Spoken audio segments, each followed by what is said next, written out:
Hello everyone. In this video I'll be doing two things. I'll be responding to this dialogue between the famous string theorist Brian Greene and Professor Sheldon Solomon from Skidmore College about Ernest Becker's 1973 Pulitzer-Prize-winning The Denial of Death, one of my favorite books. That's the first thing I'll do in this video, and then I will go over a YouTube series I made about Becker's book and string theory, in which I quote Brian Greene often. So when I saw this dialogue here about Ernest Becker, I had no idea that Brian Greene was so into Ernest Becker, which is why I was very happy to learn that, and so I decided to make this response video. So I'm going to skip over the beginning introduction to Sheldon Solomon's work. He did some empirical research to demonstrate that the fear of death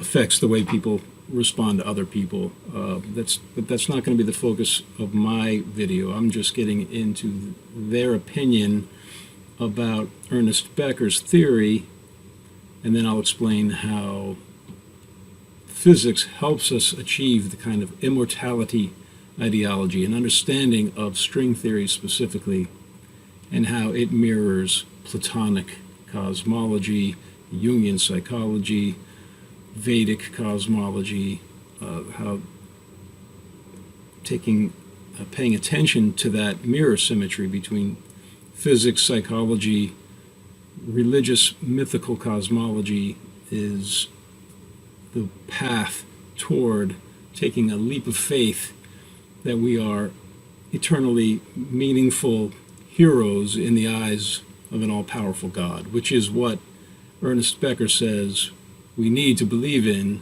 and that the modern conundrum is that it's so difficult to believe in something that's seemingly so primitive or childish. So with that, I will just let these two have this interesting dialogue, and I'll stop intermittently and say a few comments. But sort of as a framing, I might note that when I was an undergraduate, like I was a physics major, I did math and physics, but I took some psychology, I was just interested, and I took a course it was taught by David Buss. I don't know if you know him? Yeah. And it was called Human Motivation. It was actually Psychology and Social Relations 1040. I mean, it had an impact on me, so I actually remember the number. Yeah. And one of the assignments that we had was to come up with our own theory of human motivation. And I was playing around with this idea, that idea, the need for, pleasure and meeting all the necessities of survival and, all sorts of... But everything I came up with, I felt like it was just made up. Until my sister, who was older than I was, psychology was her focus, she gave me a book called The Denial of Death by Ernest Becker. And when I read that book, all of a sudden I felt like this wasn't made up. This felt like it really mattered. And then from there I read Oswald Spengler, The Decline of the West, and all of a sudden I began to feel like maybe there is not only like a unified theory of physics, maybe there's a unified theory of how we humans behave. And so I...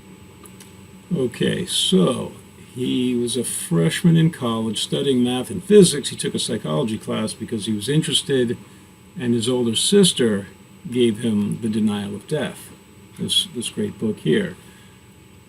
He was so impacted by the book that Brian wrote the foreword to the 50th anniversary in 2023 for The Denial of Death.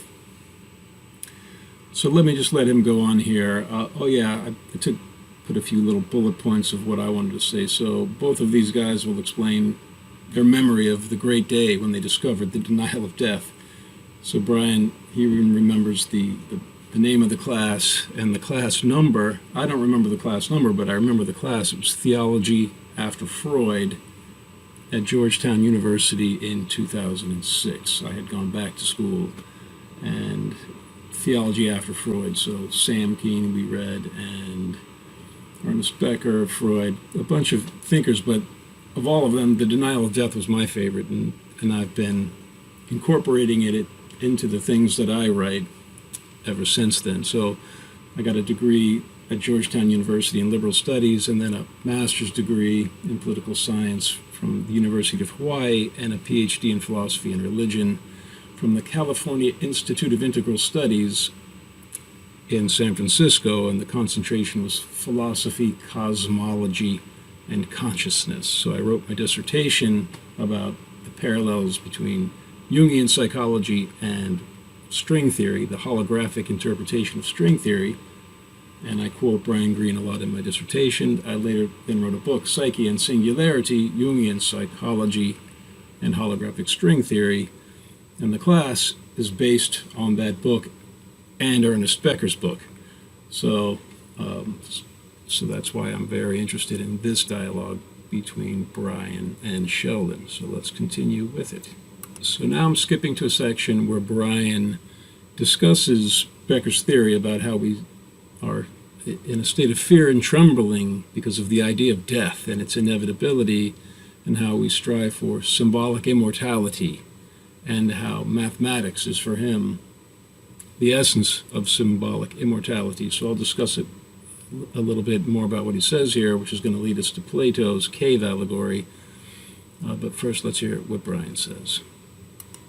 It's interesting because, for me, I had long wondered, why do I care about mathematical theorems? Yeah. Why do I care about laws of physics? I mean, yes, they're interesting, they're deep, they reveal some kind of underlying truth, but I couldn't quite grasp what was pulling me. And when I read Becker's book, and as you say, this thesis, which we'll get into experiments that you've done to actually establish this to be true through data, but his thesis was that we know about our own death, we tremble in the face of it, and we seek to do things or hang on to things that in some cases or in some ways mitigate the terror of facing the abyss. And one of the ways we can do that, he says, is through symbolic immortality. Absolutely. And to me, a mathematical theorem, what could be more immortal than that, right? It's a fundamental truth that you've proven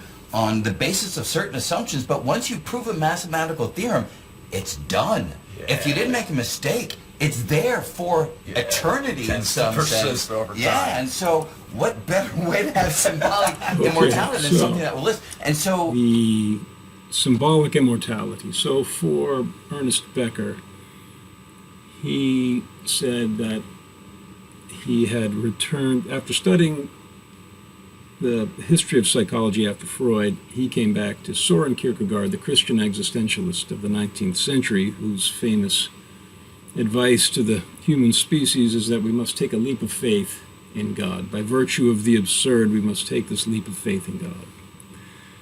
And for Kierkegaard, the fundamental way to understand the human condition is the story of Adam and Eve and the expulsion from the Garden of Eden.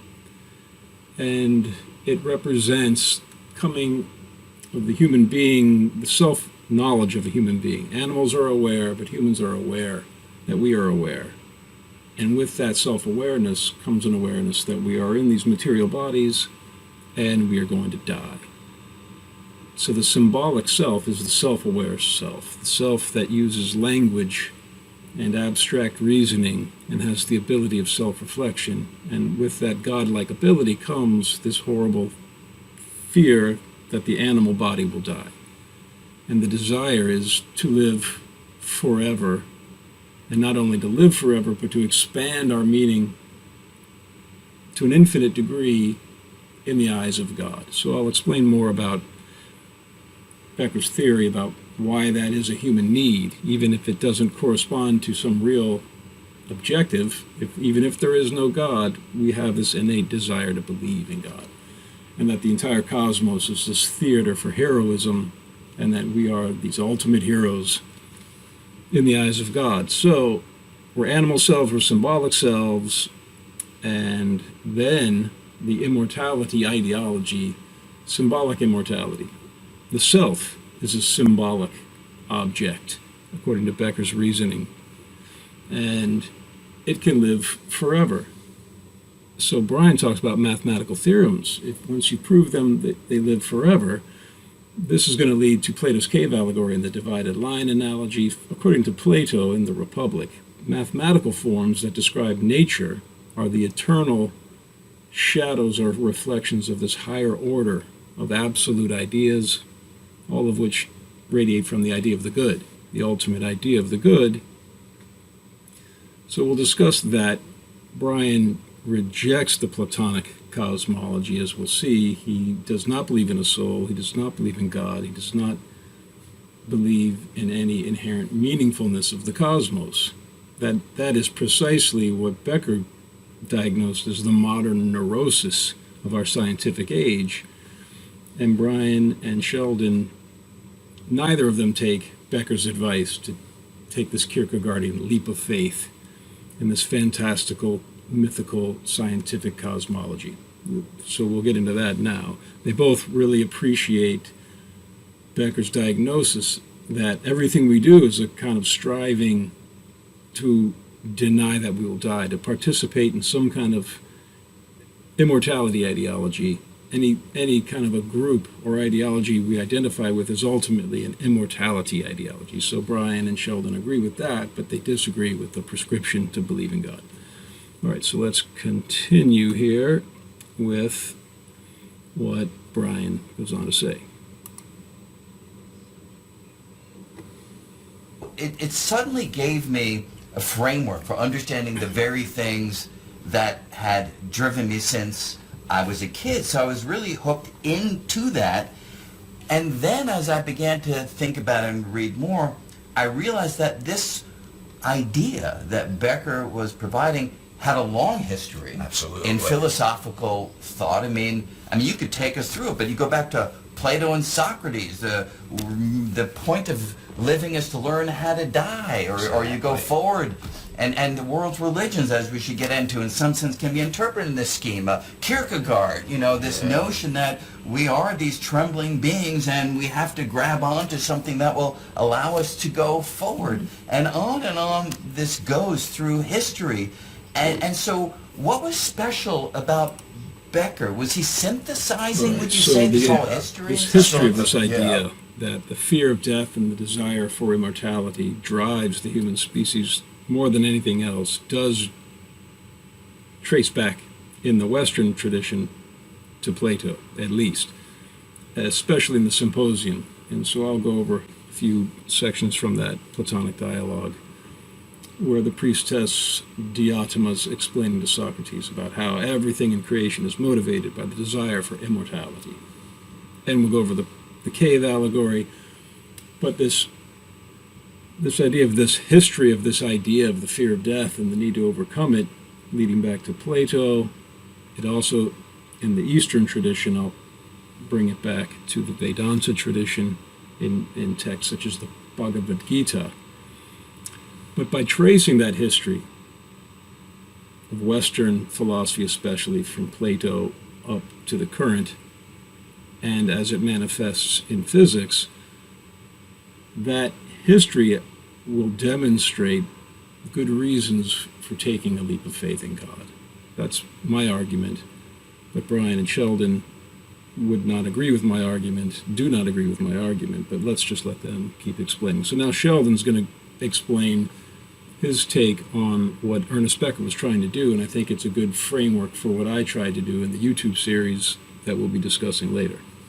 Really well put. So in the introduction to the denial of death, and this really attracted my attention at the time, Becker said, we actually have enough truth. We're almost choking on truth.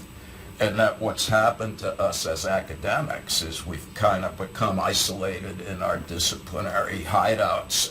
And he said, I want to go back and I want to point out that since antiquity, there's been a convergence. Religion, philosophy, art, and of course psychology is always the last one to catch up to these ideas. He said, I'm not proposing anything original. What I am hoping to do is to integrate and synthesize almost the history of Western thought with a touch of Eastern input, in order to come up with a haiku-like conception of Okay, what so I motivates thought you human summarized affairs. that pretty well. That haiku-like conception of what motivates human affairs, derived from the history of Western philosophy and a touch of Eastern philosophy in this YouTube series that we'll be looking at.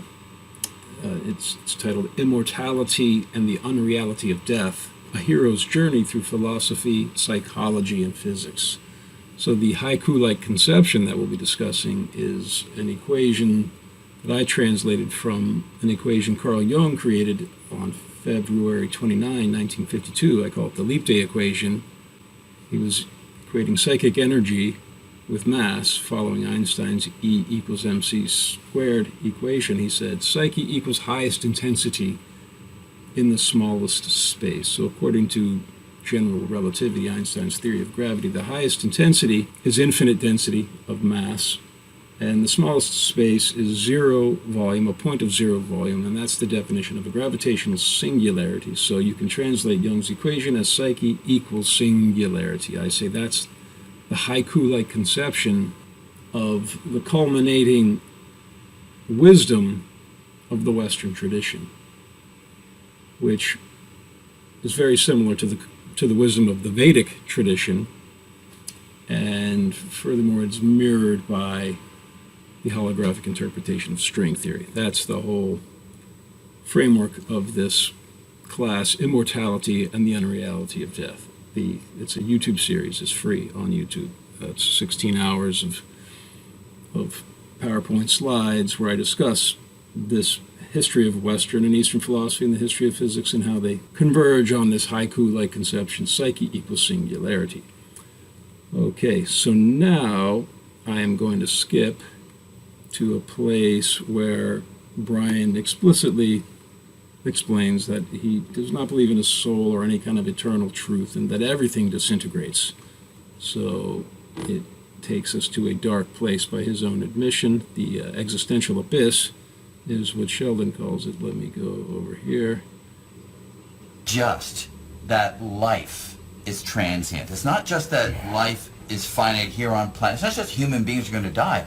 When you look at any structure in the universe over a sufficiently long period of time, the second law of thermodynamics, and this was pointed out really as far back as Boltzmann and Bertrand Russell in the philosophical community, you wait long enough and it all disintegrates. It all falls apart. The 5 billion years the sun swells, it probably gobbles up the earth. In 10 to the 20 years, the Earth, if it survived, would spiral into the dead sun. 10 to the 30 years, stars will fall into their galaxy's central black hole. By 10 to the 38 years or something, matter probably disintegrates. And so, when you think about the finitude of human life within the context of a universe in which structure, organization itself is finite, to me, it all mirrors in a very deep and, to me, terrifying way. I mean, yes, if you ask me personally, am I afraid of death? I am, but like everybody else, the cultural armor allows me to survive. When I allow myself to think about the disintegration of everything, I can get myself to a pretty dark, a pretty dark place. By contemplating the disintegration of everything. So if he does like that, I think he's in his mind thinking of the final miniature black holes evaporating because of the Hawking radiation, and then there's nothing. All the information is washed away, no structure, everything's absolutely gone. So that kind of a disintegrating, meaningless worldview, it's a pretty dark place. It's precisely the dark place that Ernest Becker says we need to take a leap of faith away from into a faith of a meaningful, eternal life, an immortal life, where we have this relationship with God, which he admitted that sounds hollow to the modern mind because science seems to have disproven those kinds of things, and I'm obviously going to argue the opposite. But so after Brian says that, and I like the way Sheldon was laughing, well, the earth will fall into the burnt out earth will fall into the the red dwarf sun and everything. So it was just funny to watch the kind of glee at the contemplation of the disintegration of everything. And then Sheldon called that the existential abyss, and how going into the existential abyss, although unsettling and dark, enables you to come out with a sense of awe, humility, and gratitude. So this is their alternative to the leap of faith in God. It's just meditate on our cosmic insignificance, as we'll see Sheldon say, and that helps us have a sense of humility and gratitude and awe. It clearly does for them, but what I'm just going to emphasize is that is the opposite of the prescription that Ernest Becker gives in The Denial of Death. So now I'm going to go to a place where Brian really very clearly explains he does not believe in a soul. Just a contemporary manifestation of those proclivities. And so what if they are successful, Okay. right? So in this What segment, if we're able... Brian is contemplating, he's beginning to contemplate, what if we are able to prolong human life almost indefinitely, and human life becomes extraordinarily long. And then that is a context for him to then explain that he does not believe that immortality is possible in the ultimate sense. to stave off death. I mean, again, from my perspective as a physicist, there's no such thing as true immortality. That's right. Because once matter disintegrates, like I'm not a dualist, I don't think that there's an inner soul. I think that once it's gone, it's gone. Yeah. But putting that to the side, what if we could live much, much longer, which by human scales would be nearly the main point immortal? for me going to that segment was just to demonstrate that Brian and Sheldon, neither one of them believes in a soul. It evaporates when you die. It's gone. They think that consciousness is a byproduct of your brain. When the brain dies, you are gone, and it won't be recorded in any eternal way anywhere in the universe in any ultimate sense. After an enormous amount of time, all of the information of anything that had to do with your life will evaporate.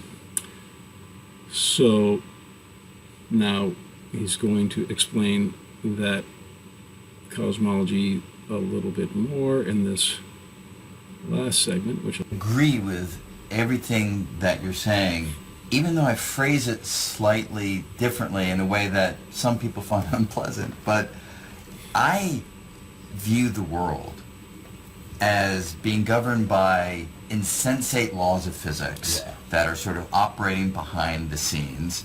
So much so that I don't think we have free will. I think that our bodies are following the laws that our particles are compelled to follow, and that move when you acknowledge the person in Lower Manhattan was nothing but a collection of particles, namely you nodding your head or smiling. So, and so I see us all as just conduits through which the universe expresses the initial conditions and the laws of physics. And so in that way, it also takes weight off of accomplishments. It takes weight off of the things that don't go so well, because it is just the way the world evolves over time. Worldview, I guess, among most academics, that's kind of the default worldview. It's an atheistic, Darwinian, physicalist worldview.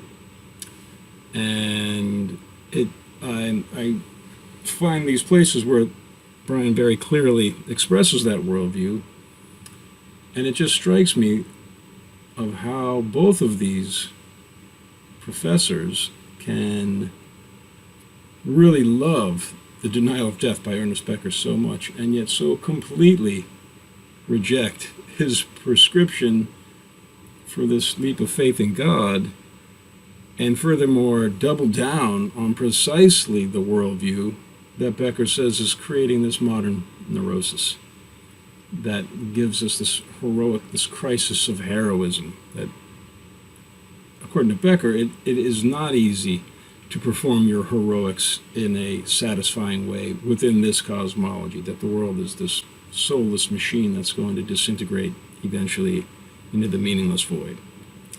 But Brian and Sheldon both they're rejecting the idea of a leap of faith in God. They do discuss that Becker took that route, but they are advising, well, at least the route that they take is embracing our own cosmic insignificance and not needing to expand ourselves into this heroic immortality, which I agree with Becker. We should take that. I already have taken that leap, and it is a leap from this worldview that Sheldon agrees with Brian about. So let's hear what Sheldon has to say. No, I love that. And there's some clinicians now that advocate for, I think they call it cosmic insignificance. And that's to go in that direction. It is, rather than having to inflate ourselves in order to ward off death anxiety, it is to put ourselves more appropriately in the context of the world, which is that we are. We didn't choose when we're going to be born. We didn't choose the carcass in which we reside. Back to your point, we're just in this swirl of physical activity. And my response is, I'm not going to play any more from this video, so I can take these out. So we are the swirl of physical activity. So that is something that I will now try to rebut by going over this YouTube series very briefly. Well, not very briefly, actually. It'll probably take about another hour, but it's a 16-hour series of 38 videos, over 300 PowerPoint slides, and then I read from them, I respond to them, but it's this tracing out the history of Western and Eastern philosophy and the history of physics and showing how they culminate with this Psyche equals Singularity equation that can give us exactly what Ernest Becker prescribed. So before I start looking at some of those slides, a sample, about a fifth of those slides, and I'll be reading through them very swiftly, I just want to read, this is the last couple of pages in The Denial of Death. Just a few sentences here just to give you a taste of what Ernest Becker's writing is like, which is excellent. So here he says, and Becker is a Darwinist, but I think he's open to the idea of God, and he doesn't take God's existence for granted. But here's what he says: in the mysterious way in which life is given to us in evolution on this planet, it pushes in the direction of its own expansion. So this is something Sheldon was saying. Cosmic insignificance is what some clinicians are starting to advise, but here's Becker saying the opposite. It's cosmic expansion of heroic purpose. So on this planet, it pushes us in the direction of its own expansion. We don't understand it simply because we don't know the purpose of creation. We only feel the straining in ourselves and see it thrashing others about as they devour each other. Life seeks to expand in an unknown direction for unknown reasons. A little later he says there is a driving force behind a mystery that we cannot understand, and it includes more than reason alone. The urge to cosmic heroism, then, is sacred and mysterious, and not to be neatly ordered and rationalized by science and secularism. So this cosmic heroism. So a little later, further down on the page, this is page 284 of this version, he says, but psychology was born with the breakdown of shared social heroisms. It can only be gone beyond with the creation of new heroisms that are basically matters of belief and will, dedication to a vision. So I'm going to try to demonstrate a vision, the original academic vision of the idea of the good that Plato describes in the cave allegory. He has his mentor Socrates describe it, and I'm explaining how the history of physics has given us the mathematical reflection of this idea of the good. So on the next page here, discussing Norman Brown's book Love's Body, Becker says he realized that the only way to get beyond the natural contradictions of existence, that's the contradiction of the animal self and the symbolic self-aware self, was in the time-worn religious way to project one's problems onto a God figure to be healed by an all-embracing and all-justifying beyond. Then he talks about Otto Rank, or Otto Rank, who is his main influence. Kierkegaard is his fundamental philosophical influence, but he's following the work of Otto Rank, who was one of Freud's proteges. So Otto Rank saw that the orientation of men has to be always beyond their bodies, has to be grounded in healthy repressions and toward explicit immortality ideologies, myths of heroic transcendence. So that's what we'll be discussing, myths of heroic transcendence. And here's the final paragraph that concludes the denial of death. He says, we can conclude that a project as grand as the scientific mythical construction of victory over human limitation is not something that can be programmed by science. Even more, it comes from the vital energies of masses of men sweating within the nightmare of creation, and it is not even in man's hands to program.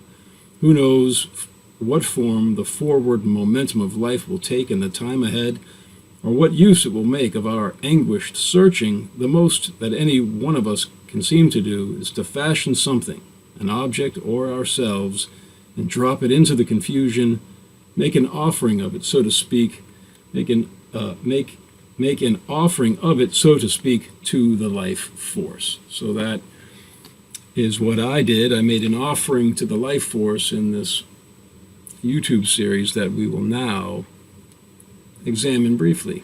Well, like I said, relatively briefly. Okay, so now we're moving to the second part of this video, and we'll be going over this YouTube series that I put out over 2 years ago, Immortality and the Unreality of Death, A Hero's Journey Through Philosophy, Psychology, and Physics. So to prep us for this hero's journey, which enters the realm of fantastical physics and mystery traditions and fascinating near-death experiences and all kinds of mystical chicanery, just to kind of give us a prep for that, I'm going to read a little bit more here from The Denial of Death, plus we'll be going over sections of this book in the PowerPoint presentation that I'll be going over, but this is kind of giving us confidence that no matter how crazy some of these ideas might sound, that's the kind of a thing we would expect for an immortality ideology that's suitable for our modern situation, our disenchanted situation. Becker, his diagnosis is that we no longer have appropriate immortality ideologies to absorb our need for heroic expansion and cosmic significance. And he lays out a few of the benchmarks that we would have to meet to satisfy something like that again, after the religious traditions of the past have faded from mainstream intense belief. So in the Middle Ages, people intensely believed in the Catholic Church and the Christian religion. And then with the scientific revolution, faith in the Bible waned, especially among the intellectuals, leading Friedrich Nietzsche ultimately to declare that God is dead. So we are responding to that inheritance in our historical situation.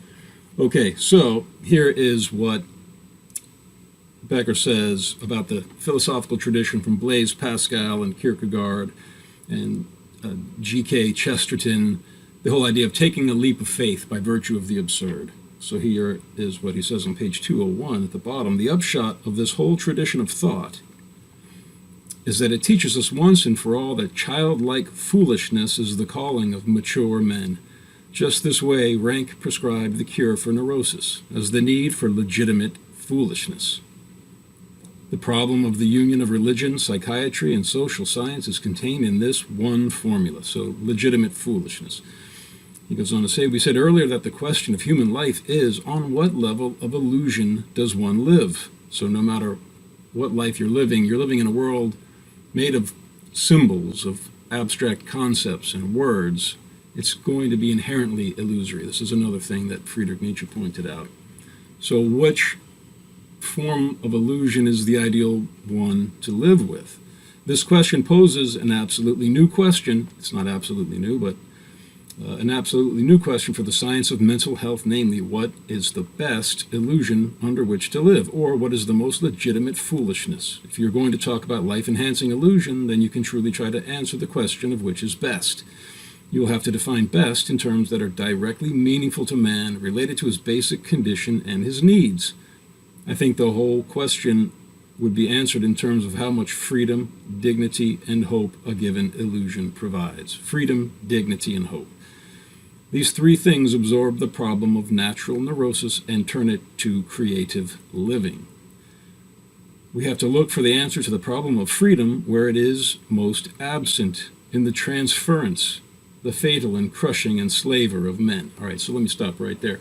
At the end of this PowerPoint slide presentation, we'll see the philosopher of history, Hegel, describe the opposite of freedom not as psychological transference, which I'll describe in a moment, but rather as gravity.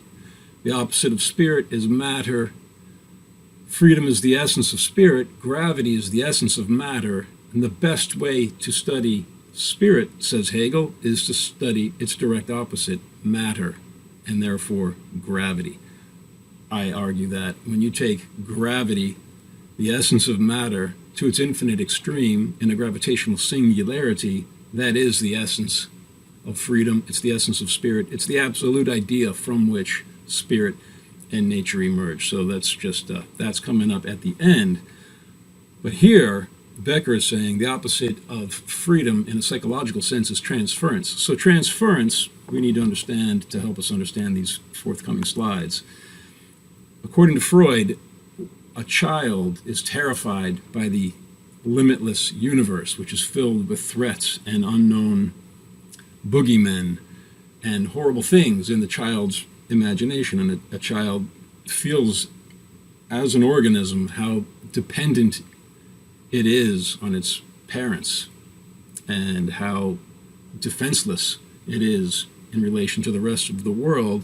So it distills all of the horror and terror and fascination of the universe and transfers that to the parents, and thereby making the horror and fascinating terribleness of the universe a manageable thing. You can manage life with the parents. You know how to please them, you know to follow the rules, and it just enables children to deal with overwhelming reality of life on Earth, which is floating in this universe, and so on.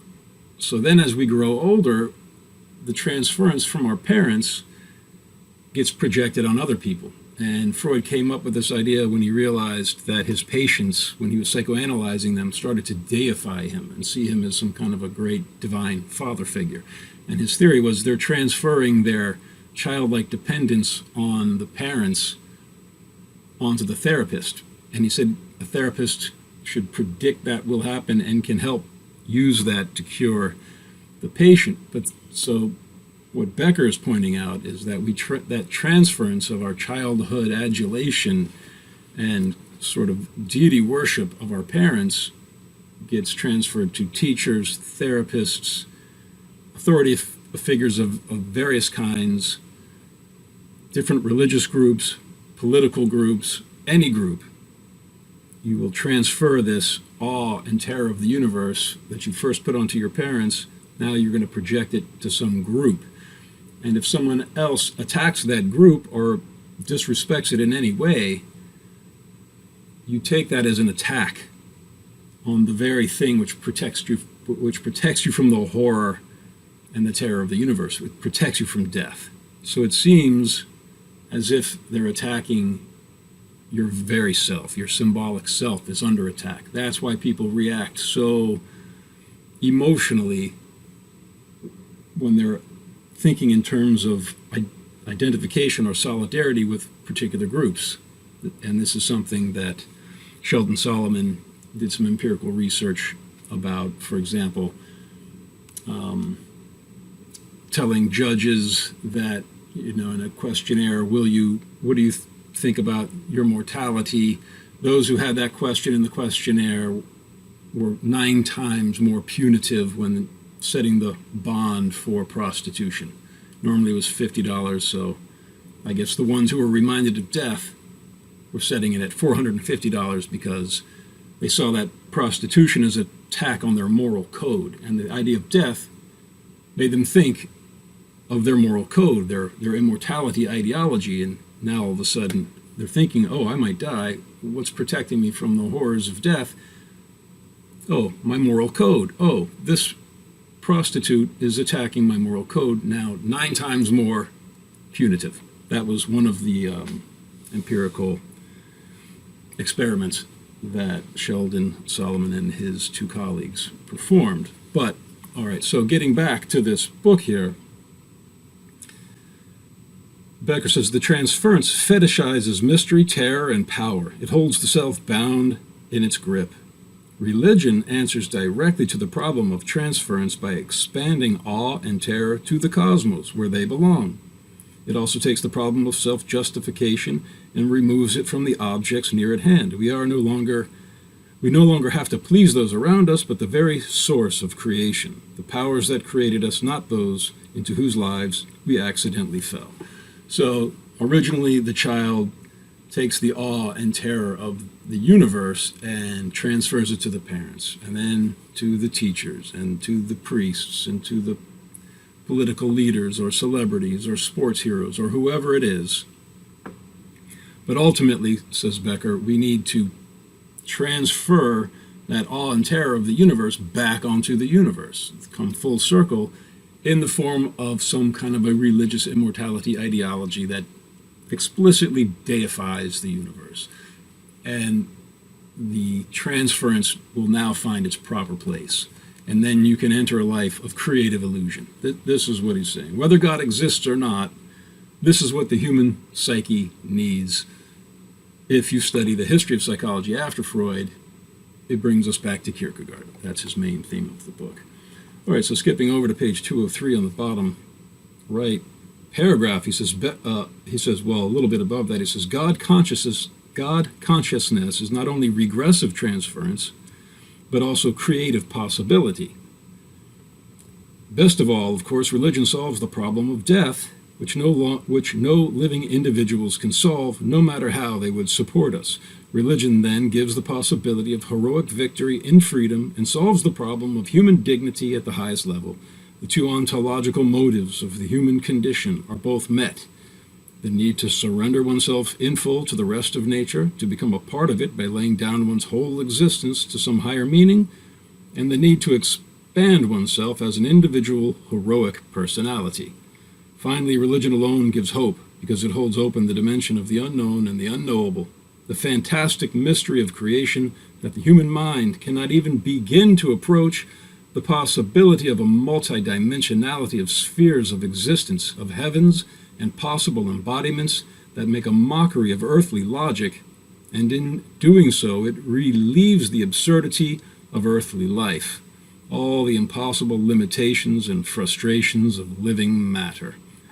Okay, so that I take as a kind of a license for adventurous thinking, although the mirror-symmetries between the world's philosophies and religions and string theory, the holographic interpretation of string theory that I'll be presenting here, aren't just leaps of fancy. I wrote the book Psyche and Singularity about it. That was based on the dissertation. It went through peer review. It was reviewed by people in the fields of philosophy and psychology and physics, so at least it passed the minimum standard of plausible, rational speculation. And with that, let's just begin here. So as I said previously, this is going to be a 64 slides. It's expanded a little bit. So there's 308 PowerPoint slides in the whole YouTube series, which backs up all of these points in minute detail. So it takes about 16 hours to go through all of those. So hopefully in about an hour, I'm going to go through these. I'll be skipping some of the sentences on some of the slides. I just want to give you a taste of the hero's journey that I try to take people through, that I have gone through, inspired, among other things, but a lot by the denial of death. Okay, so I'll just read them quickly, comment occasionally, skip sentences here and there, And this is just a taste of what I think is a good start at fulfilling Ernest Becker's prescription for an immortality ideology that would be appropriate for our current situation in the Western world especially. So immortality and the unreality of death, a hero's journey through philosophy, psychology, and physics. So this is, these are selections of the slides that I go over. So here's the book, The Denial of Death. In his Pulitzer-Prize-winning book, The Denial of Death, Ernest Becker explains that on the one hand, humans have self-awareness, which enables us to expand into dimensions of worlds and times without moving a limb. It can take eternity into itself even as it graspingly dies. On the other hand, says Becker, the idea of death, the fear of it, haunts the human animal like nothing else. It is a mainspring of human activity designed largely to avoid the fatality of death, to overcome it by denying in some way that it is the final destiny of man. Okay, so here's my book, Psyche and Singularity, reveals the truth about immortality and the unreality of death. In my book, Psyche and Singularity, Jungian Psychology and Holographic String Theory, I chart a path through the academic wilderness of philosophy, psychology, and physics, a detailed map for the hero's journey towards self-knowledge. In this class, we will walk to the world of the dead and back, equipped with a gift to save the world. So that sounds mythical, the way I'm wording that, but that's because, as we will see, that's the language Joseph Campbell uses in his books about the hero's journey. It's also the language Becker says. We need to come back with a gift. You go to the world of the dead, where your old worldview dies, you come back with a new worldview, a new self, and the ability to offer, if nothing else, your very self as a gift to help the rest of the world. This is what the psyche wants. And I am saying this history of philosophy and physics enables us to take the kind of a leap of faith that Becker says we need. Ernest Becker, The Denial of Death, Psychology and Theology After Freud. I have been trying to come to grips, says Becker, with the ideas of Freud and his interpreters and heirs, with what might be called the distillation of modern psychology. And now I think I have finally succeeded. One of the main things I try to do in this book is to present a summing up of psychology after Freud by tying the whole development of psychology back to the still towering Kierkegaard, and thus arguing for a merger of psychology and mythico-religious perspective. Life-enhancing illusion, performing cosmic heroics for God. So here's what Becker says. If transference is a natural function of heroism, a necessary projection in order to stand life, death, and oneself, the question becomes, what is creative projection? What is life-enhancing illusion? He goes on to say, well, this is actually earlier in his book, one goes through it all to arrive at faith, the faith that one's very creatureliness has some meaning to a creator, that despite one's true insignificance, weakness, death, one's existence has meaning in some ultimate sense, because it exists within an eternal and infinite scheme of things, brought about and maintained to some kind of a degree, brought about and maintained to some kind of design by some creative force. Again and again, throughout his writings, Kierkegaard repeats the basic formula of faith. One is a creature who can do nothing, but one exists over against a living God for whom everything is possible. So there you go. He really is advocating for a leap of faith in a living God for whom everything is possible. That is what Soren Kierkegaard recommended. By virtue of the absurd, no matter how ridiculous to your earthly logic the idea of God, a God who loves you, and Kierkegaard recommends specifically Christianity, but in this class I'm just arguing the idea of God in general, the perennial philosophy, as we'll discuss in a moment. But Becker did point to Christianity as this ideal form of foolishness. He didn't say you have to be a Christian, but he did take Kierkegaard as his fundamental philosopher, and Kierkegaard definitely was a Christian. But the point is, how is the human psyche supposed to take this leap of faith when science seems to tell us that it's impossible for there to be a God? There's no good scientific evidence. That is what Brian Greene, one of the top scientists in the world today, says, and Leonard Susskind, who came up with the holographic interpretation of string theory with Gerard 't Hooft, the Nobel Prize-winning physicist. what I point out is, okay, they do say that, and they're brilliant, and they teach me, and I accept them as a teacher with respect, so I don't want to criticize them personally, but I will point out that Heisenberg, for example, and my favorite Wolfgang Pauli, who was Carl Jung's intellectual partner for 25 years, they were both Platonists. So Heisenberg and Pauli and Niels Bohr created the Copenhagen interpretation of quantum mechanics back in 1927. And Erwin Schrödinger, who came up with the Schrödinger wave function, the mathematical description of the quantum wave, the wave of probability, we'll get to that in future slides. He subscribed to the Advaita school of Vedanta philosophy, which is an impersonalist, atheistic version of Vedanta philosophy. We will be focusing in this series on the personal Vedanta philosophy that worships a personal God, Vishnu, Vaishnava, as a good model for the kind of fantastical spheres of multidimensionality that Becker's prescribing. This Vedanta theology really fits the bill for that. But the point is, Erwin Schrödinger and Werner Heisenberg and Wolfgang Pauli, they took the perspective that I'm presenting here, especially Pauli. He's one of the fundamental thinkers that I discuss in this series. So, just because someone as brilliant as Brian Greene or Leonard Susskind, and even Leonard Susskind, he waffles a little bit on this one, but Brian Greene is very clear. He's an atheist, no soul, he's a physicalist. And there's other physicists of his caliber who have the same exact opinion. I've seen them discuss it, and I admire their honesty and their openness about it. But other physicists, every bit as brilliant, the founders of quantum mechanics, believed in what we're saying here. So don't be intimidated by the brilliance of the atheistic scientists. And Ernest Becker is pointing out, this is one of the main obstacles we're going to have for developing the proper immortality ideology, is that our modern mentality seems to be too mature and analytically strong to be able to believe in childish foolishness. But I'm saying when you look for the mirror-symmetries between physics and these ancient philosophies, suddenly it seems more, the evidence in my opinion, and I'm obviously biased, but I try to account for my biases, the evidence seems to point in the other direction, not towards physicalism, but towards the cosmos is a great mind made of ideas. That's exactly what Heisenberg says, as we will see. So I'm not going to spend a lot of time on these slides like I did on this one, but that was just kind of another launching pad to help us consolidate what we're learning as we go through this relatively swiftly. So we need a collective immortality ideology. We must welcome a living illusion. So we're back to Ernest Becker.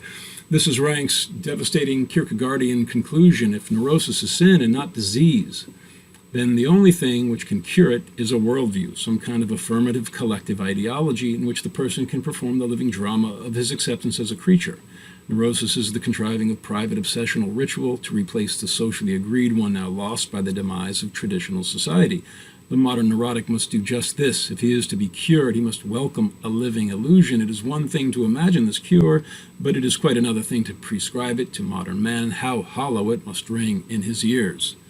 So I say the main obstacle on the journey to become cosmic heroes in the eyes of God is the seemingly impossible task of getting our proudly polarized and pluralistic society to take a collective leap of faith into a miraculous mythology only a primitive could possibly believe. So that's just summing up what we discussed previously. We must welcome a living illusion, and he specifically says we can't just develop our own individual personal theology, because we are social beings and our symbolic nature is inherently collective. To take this leap of faith that Kierkegaard prescribes, Becker is saying we need to have some kind of a collective immortality ideology, and how impossible this prescription sounds. Spiritual expansion into the truly fantastic, a new take on the old collective drama, but faith asks that man expand himself trustingly into the non-logical, into the truly fantastic. This spiritual expansion is the one thing that modern man finds most difficult precisely because he is constricted into himself and has nothing to lean on, no collective drama that makes fantasy seem real because it is lived and shared.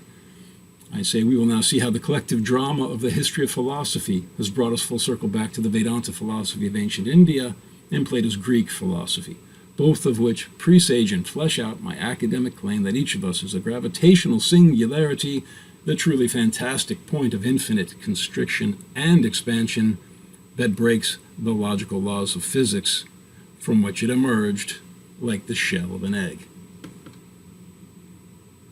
Psyche equals singularity. I discussed this before. We'll discuss it at greater length later, but as a preview, this is Carl Jung's concluding equation on a letter he wrote on February 29, 1952, the Leap Day letter. Psyche equals highest intensity in the smallest space. The highest intensity of energy or mass is infinite density. He was using the E equals mc squared as his model. Energy. If Psyche has energy, it must have some mass. Mass and energy are equivalent. That's the E equals mc squared. So here's his definition. Psychic energy equals the highest intensity in the smallest space, highest intensity of mass. So the highest intensity of energy or mass is infinite density. The smallest space is a point of zero volume. According to general relativity, that is a gravitational singularity. Therefore, Jung's equation can be simplified into Psyche equals singularity. Once you identify the conscious subjective point of view, the self-aware, once your symbolic self identifies itself with the gravitational singularity, then the laws of psychology and the laws of physics just click into place. The mirror-symmetry suddenly emerges from that central organizing, infinitely powerful, omniscient point, in the sense omniscient that it contains every bit of information from which the universe expands at the Big Bang and into which it collapses in black holes. So, there's the fundamental anchor around which we're going to build this immortality ideology. Psyche equals singularity, the friend of all religions. So the focus of this class is on Platonic and Vedic cosmology because they mirror the synthesis of Jungian psychology and holographic string theory so closely, and because they are the foundational pillars of Western and Eastern philosophy. We will examine how Platonism shaped Christian cosmology through the Middle Ages, then gave rise to the scientific revolution which displaced Christianity, but culminated in a holographic string theory, which brings us back around to Plato. From the East, we will also see how Psyche equals singularity conforms to Confucianism and Taoism. Psyche and Singularity is the latest iteration of the perennial philosophy, the common cultural framework within which to establish and or enhance faith in most, if not all, religions. So I'm not advocating for any particular religion. I do focus on the Platonic dialogues and specifically the Gaudiya Vaishnava school of Vedanta, because those two schools of thought most closely mirror the culmination of the academic history of physics, which is what I call holographic string theory, which was developed by Leonard Susskind and Gerard de Hooft in the early 1990s. Okay, so at this point also, I'd like to point out that I had just finished reading. I watch a lot of Brian Greene's videos, and I watched one, and he mentioned his older brother is a Hare Krishna. So the Gaudiya Vaishnava school of Vedanta, the 16th century school of Vedanta that came after Shankara, was a synthesis of Shankara's impersonalism and the personalism of the Vaishnava reformers who followed Shankara, beginning with Ramanuja. For Chaitanya, he says, God is inconceivably simultaneously one with and different from everything. Each of us is inconceivably simultaneously one with and different from God. Achintya Beda Beda Tattva. That's the Gaudiya Vaishnava school of Vedanta. So, Brian Greene, he said, my older brother is a Hare Krishna. I said, oh, that's interesting, because I had already made this whole class. So then I looked up his brother, and this is Joshua M. Greene, and he wrote a biography about the man who brought the Gaudiya Vaishnava school of Vedanta to the West, A.C. Bhakti Vedanta Swami Prabhupada, and Swami in a Strange Land, How Krishna Came to the West. So an excellent biography. I read it. And then later I saw that Brian Greene did this interview about Ernest Becker. So his older brother is a Hare Krishna. Brian Greene himself is practically a disciple of Ernest Becker's The Denial of Death. I mean, he really was impacted by this book his whole life, beginning with his freshman year in college. And it was his sister, his older sister, who gave him that book. So I see this whole family of the Greene family just really, it's kind of, they are at the center of the ideas that are at the center of this class, immortality and the unreality of death. I do believe in God, so a thing like that, to me, it's a little flag of God saying, here's something meaningful that you should investigate. So Joseph Campbell, The Hero's Journey. So the standard path of the mythological adventure of the hero is a magnification of the formula represented in the rites of passage, separation, initiation, return, which might be named the nuclear unit of the monomyth. A hero ventures forth from the world of the common day into a region of supernatural wonder. Fabulous forces are there encountered, and a decisive victory is won. The hero comes back from this mysterious adventure with the power to bestow boons on his fellow man. It's Joseph Campbell, The Hero with 1,000 Faces. So that's what we're going to do. We're going to go down into the physics, as described by physicists for the educated non-physicists like me. Brian Greene is an excellent teacher, so is Leonard Susskind, and so are many other physicists. I really appreciate how they write and taking out most of the mathematics just to describe the principles of what they're discovering. And when you start to study what a black hole is, it really is a supernatural wonder, and the singularity itself is supernatural. It is not a natural thing. It is not a material thing. It's a very controversial point, literally a controversial point, because it's where the laws of physics break down, and it's where space-time ends. So it is not material. What is it? A lot of physicists say, oh, there isn't one. It's just some mistake in general relativity, and we need to get rid of it. I argue that those physicists who reject offhand the possibility of a gravitational singularity are probably theologically motivated by their own immortality ideology more than they are by any constraints of the virtue of a scientist.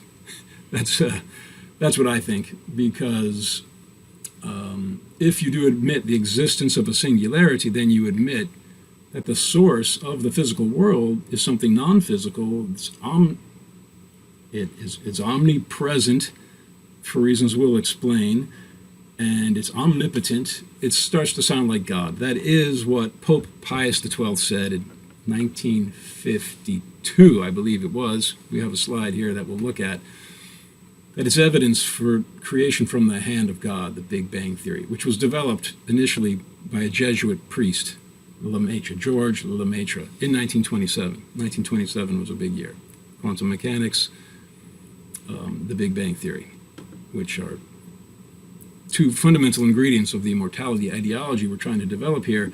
Okay, so this is the hero's journey that we're going on. Our everyday consciousness of our symbolic selves is going to be sucked into a black hole.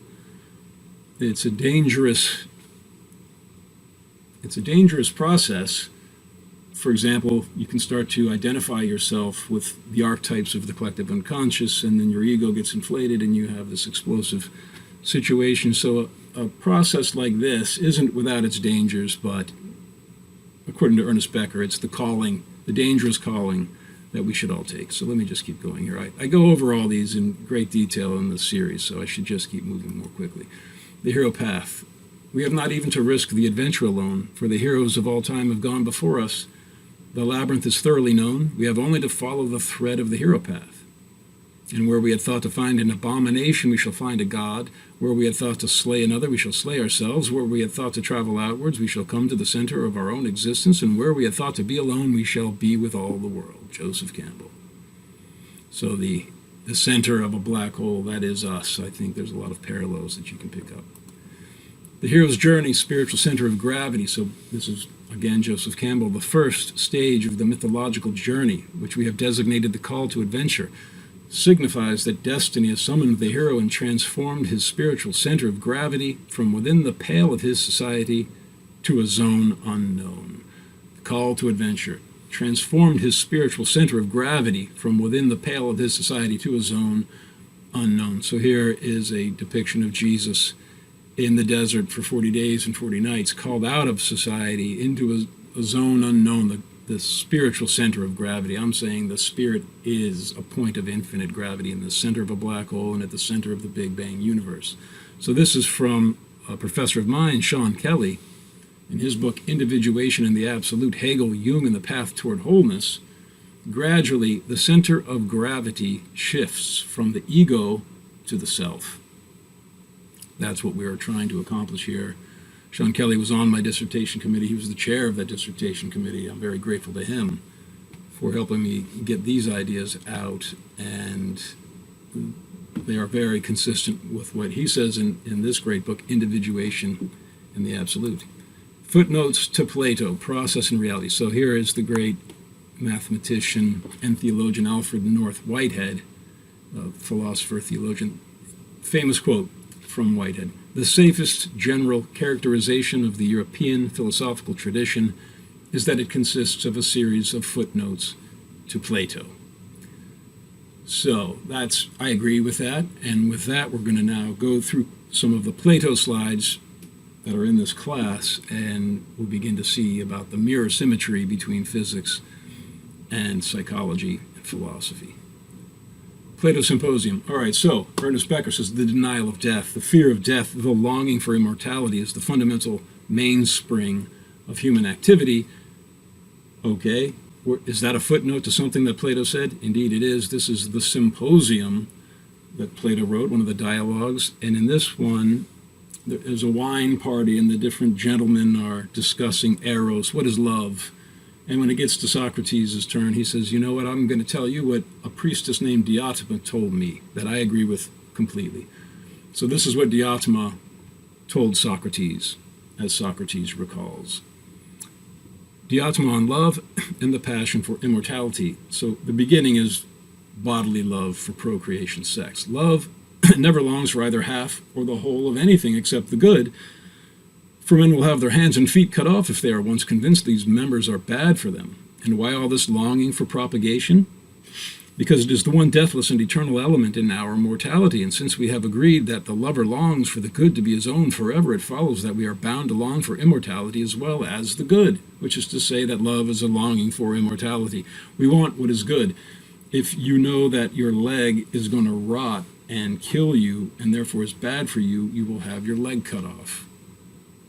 You want what's good, and you want it forever. You don't want to lose it in 5 minutes or 5 years or ever. So if you love something, innately it indicates you want to live forever so that you can enjoy that object of your love forever. This, my dear Socrates, is how the body and all that is temporal partakes of the eternal. There is no other way. And so it is no wonder that every creature prizes its own issue, its own children, since the whole creation is inspired by this love, this passion for immortality. It's not just humans, it's the whole creation. Plato Symposium, longing for the endless fame. So now that symbolic self wants to live forever in the deathless hall of fame, men's great incentive is the love of glory, and that their one idea is to win eternal mention in the deathless roll of fame. For the sake of fame, they will dare greater dangers even than for their children. They are ready to spend their money like water and to wear their fingers to the bone, and if it comes to that, to die. Do you think that Alcestis would have laid down her life to save Admetus, or that Achilles would have died for the love he bore Patroclus, if they had not hoped to win the deathless name for valor, which in fact posterity had granted them? Every one of us, no matter what he does, is longing for the endless fame, the incomparable glory that is theirs, and the nobler he is, the greater his ambition, because he is in love with the eternal. So most people, especially in a democratic society where equality is the ultimate virtue and liberty is the second, it should be first, but usually, as Plato points out in the Republic, people in a democracy, they worship equality as the guiding principle. And so people in a democracy don't tend to like to admit that they have this undying thirst for incomparable glory and superiority. But Diotima is telling Socrates, the more noble you are, the more you have this burning thirst to win eternal mention in the deathless roll of fame, and it's because you are in love with the eternal. And what is the eternal? This gets to the ladder of love. Plato's Symposium, the heavenly ladder of love. And this is the way. The only way he must approach or be led toward the sanctuary of love, starting from individual beauties, individual beautiful people. They're talking initially about erotic love. The quest for the universal beauty must find him ever mounting the heavenly ladder, stepping from rung to rung, that is, from 1 to 2. Meaning, oh, this is a beautiful person. Oh, here's another beautiful person. And from 2 to every lovely body. Oh, there's a lot of beautiful people. What is it that they have in common? What is beauty? From bodily beauty to the beauty of institutions. Oh, I love my university. It's a beautiful campus. The professors are wonderful. I'm learning. My mind is expanding. All right, from institutions to learning. I skipped ahead and talked about the institutions of learning, and from learning in general to the special lore that pertains to nothing but beauty itself, until at last he comes to know what beauty is. If it were given to man to see the heavenly beauty face to face, would you call his, she asked me, an unenviable life? And when he has brought forth and reared this perfect virtue, he shall be called the friend of God, and if ever it is given to man to put on immortality, it shall be given to him. So you climb this ladder of love from individuals to beauty in general in the physical sense, to beautiful institutions, beautiful philosophy. Ultimately, you climb all the way up to the idea of beauty itself, the abstract idea of beauty from which all beautiful things emanate, in which they all participate. And as we will see, according to Plato's dialogues, all of these absolute ideas are found at the horizon of the cosmos, the spherical boundary of the universe itself. Okay, so Plato's Republic, Brian Greene on holographic string theory and the cave allegory. So Brian Greene is a physicalist. He does not believe in a soul. He does not even believe in free will. And his reasons are that we all are all made of little physical particles that obey the insentient, I forget the exact word he used, but the non-conscious laws of physics. All right. Nevertheless, he noticed this mirror symmetry, albeit inverted in his opinion, with Plato's cave allegory and string theory, which is his own chosen field. So he says 2 millennia later, it seems that Plato's cave may be more than a metaphor. To turn his suggestion on its head, reality, not its mere shadow, may take place on a distant boundary surface, while everything we witness in the 3 common spatial dimensions is a projection of that faraway unfolding, reality that is maybe akin to a hologram or really a holographic movie. So, all right, doing a little time check over here. So, according to string theory, each bit of information describing the past, the present, and the future of each cubic volume of space within the universe is smeared out and conserved as if on a holographic film at the spherical horizon of the cosmos, where, from our geocentric perspective, the fabric of space-time seems to be expanding away in every direction at the speed of light. The past, the present, and the future are conserved there, and then they project back into the volume of the universe on these fundamentally elastic strings of energy, which are too small to empirically observe. We do not have the technology that can see things that small yet. The Planck length, that's how thin they are, but they stretch from our perspective on Earth all the way out to the horizon of the cosmos. As we will see, that is extremely similar to Plato's cosmology and Carl Jung's near-death experience. He says, Brian Greene says, to turn a suggestion on its head, reality, not its mere shadow, may take place on a distant boundary. So in the cave allegory, which we'll go over, the shadows are 2-dimensional, and the 3-dimensional people project the shadows. What string theory says is that the 2-dimensional surface area is actually the reality, and the 3-dimensional objects, us, are the illusion. That doesn't really invert Plato's cave allegory once you factor in the principle of cosmic complementarity, which is correlated to the holographic principle. But let's just continue here. So the divided line, Plato's Republic. We saw earlier that Brian said that he loved math, but why? Why was he so in love with mathematical theorems and physics? Then he said, oh, Becker enlightened me. He says, oh, it's because I'm seeking symbolic immortality. Well, I'm saying, yes, that is true, but not just because your mathematical theorem will live on forever after you've discovered it. It existed eternally. You see it, and it is one of these rungs on the ladder back to God, the absolute idea of the good. So let me just read Plato's Republic. This is just before the cave allegory in Book 7. The divided line. Socrates divides existence into 4 levels, represented by a vertical line. Here it's horizontal. Divided into 2 unequal parts, eternal and temporal, or material and spiritual, each of which is again divided in the same proportion. First and lowest level, 2-dimensional shadows and reflected images of 3-dimensional objects. So your shadows mirror reflections, the lowest level of reality. The second level is the 3-dimensional objects that cast those shadows or those mirror reflections. The third level up, which is the lowest level of the spiritual world, is the mathematical forms which describe the 3-dimensional forms.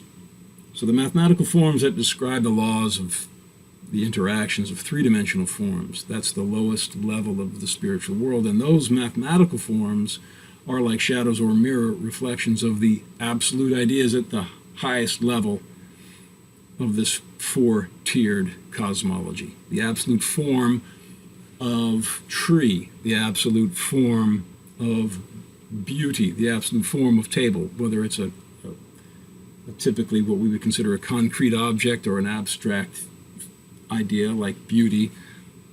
Anything that you've experienced in the material world, according to Plato's theory, radiates from some absolute idea or absolute spiritual form in which that material form temporarily participates and from which it is projected. All of the absolute ideas we learn in the Timaeus and in the Phaedrus exist at this outermost sphere, where a soul can go in between reincarnations. When you die, your soul can go all the way out to the horizon of the cosmos and perceive these absolute forms of knowledge. And all of the absolute forms of knowledge radiate from the ultimate idea of the good. As we will see, I identify that with the omnicentric singularity and its holographic horizon. But let's just continue here. Plato's Republic, the cave allegory. So according to the cave allegory, Socrates says, all right, let me tell you about this divided line analogy by giving you this allegory of a people at birth taken down to a subterranean cave, chained head to foot, and forced to look at the back wall of the cave. And behind them is a wall, a partitioning wall that raises about halfway up through the cave, and above the entrance to the cave is a blazing fire. And it casts the shadows of the puppets that these guards walk back and forth behind that wall up on sticks. It also casts the shadows of the prisoners themselves. In this image we're looking at, the prisoners don't see their own shadows, but in the cave allegory they do. And that's important because the shadow represents your material body. You think you are this shadow, but it's a dimensional analogy, so he takes every dimension down one. So you think you are the 2-dimensional shadow that you project onto the wall, and the things that the shadows of these puppets, you think this is the totality of reality. And then someone comes from up above, cuts the chains off, he turns you around and says, look, those are shadows on a wall. Here's a little bit more of reality, but you can't see it because your eyes are blinded by the fire. And then he drags you up the rough and steep ascent out to the world, and now you're even more horribly blinded by the brilliant sun. First you can see things at night, then you can see things reflected in puddles of water, which is important for the allegory.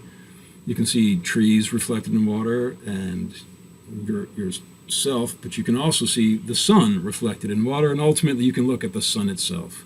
And you realize, oh, this is the source of everything above and outside the cave, as well as everything down in the cave. It's the source of everything. And then Socrates says, as the fire in the cave is to the visible sun, so is the visible sun in relation to the absolute idea of the good, the infinitely brilliant, supreme source of everything, of all of the absolute ideas from which the material forms are projected. That's the cave allegory. And Brian Greene is saying that string theory is an inverted version of the cave allegory. And I'm saying it's not actually inverted. Plato's Republic, the idea of the good. In the visible, it gave birth to light and its sovereign, the sun. In the intelligible, itself sovereign, it provided truth and intelligence, and the man who is going to act prudently in private or in public must see it. Even so, this organ of knowledge must be turned around, the eye of the soul, must be turned around from the world of becoming together with the entire soul until the soul is able to endure the contemplation of essence in the brightest region of being. And this, we say, is the good, do we not? Okay, so here's another endorsement for this parallel between string theory and the cave allegory from Brian Greene. Brian Greene on holographic string theory and the cave allegory. This is from his book, The Fabric of the Cosmos. He also did a documentary special on it. It was wonderful. I've watched it many times. Whereas Plato envisioned common perceptions as revealing a mere shadow of reality, the holographic principle concurs but turns the metaphor on its head. The shadows, the things that are flattened out and hence live on a lower dimensional surface, are real. It's the cosmic horizon. While what seem to be the more richly structured higher dimensional entities, us, the world around us, are evanescent projections of the shadows. While it is a fantastically strange idea, and one whose role in the final understanding of spacetime is far from clear, to Hooft and Suskind's so-called holographic principle is well motivated. All right. So, in the interest of time, I'm going to just continue because I've talked about this a lot.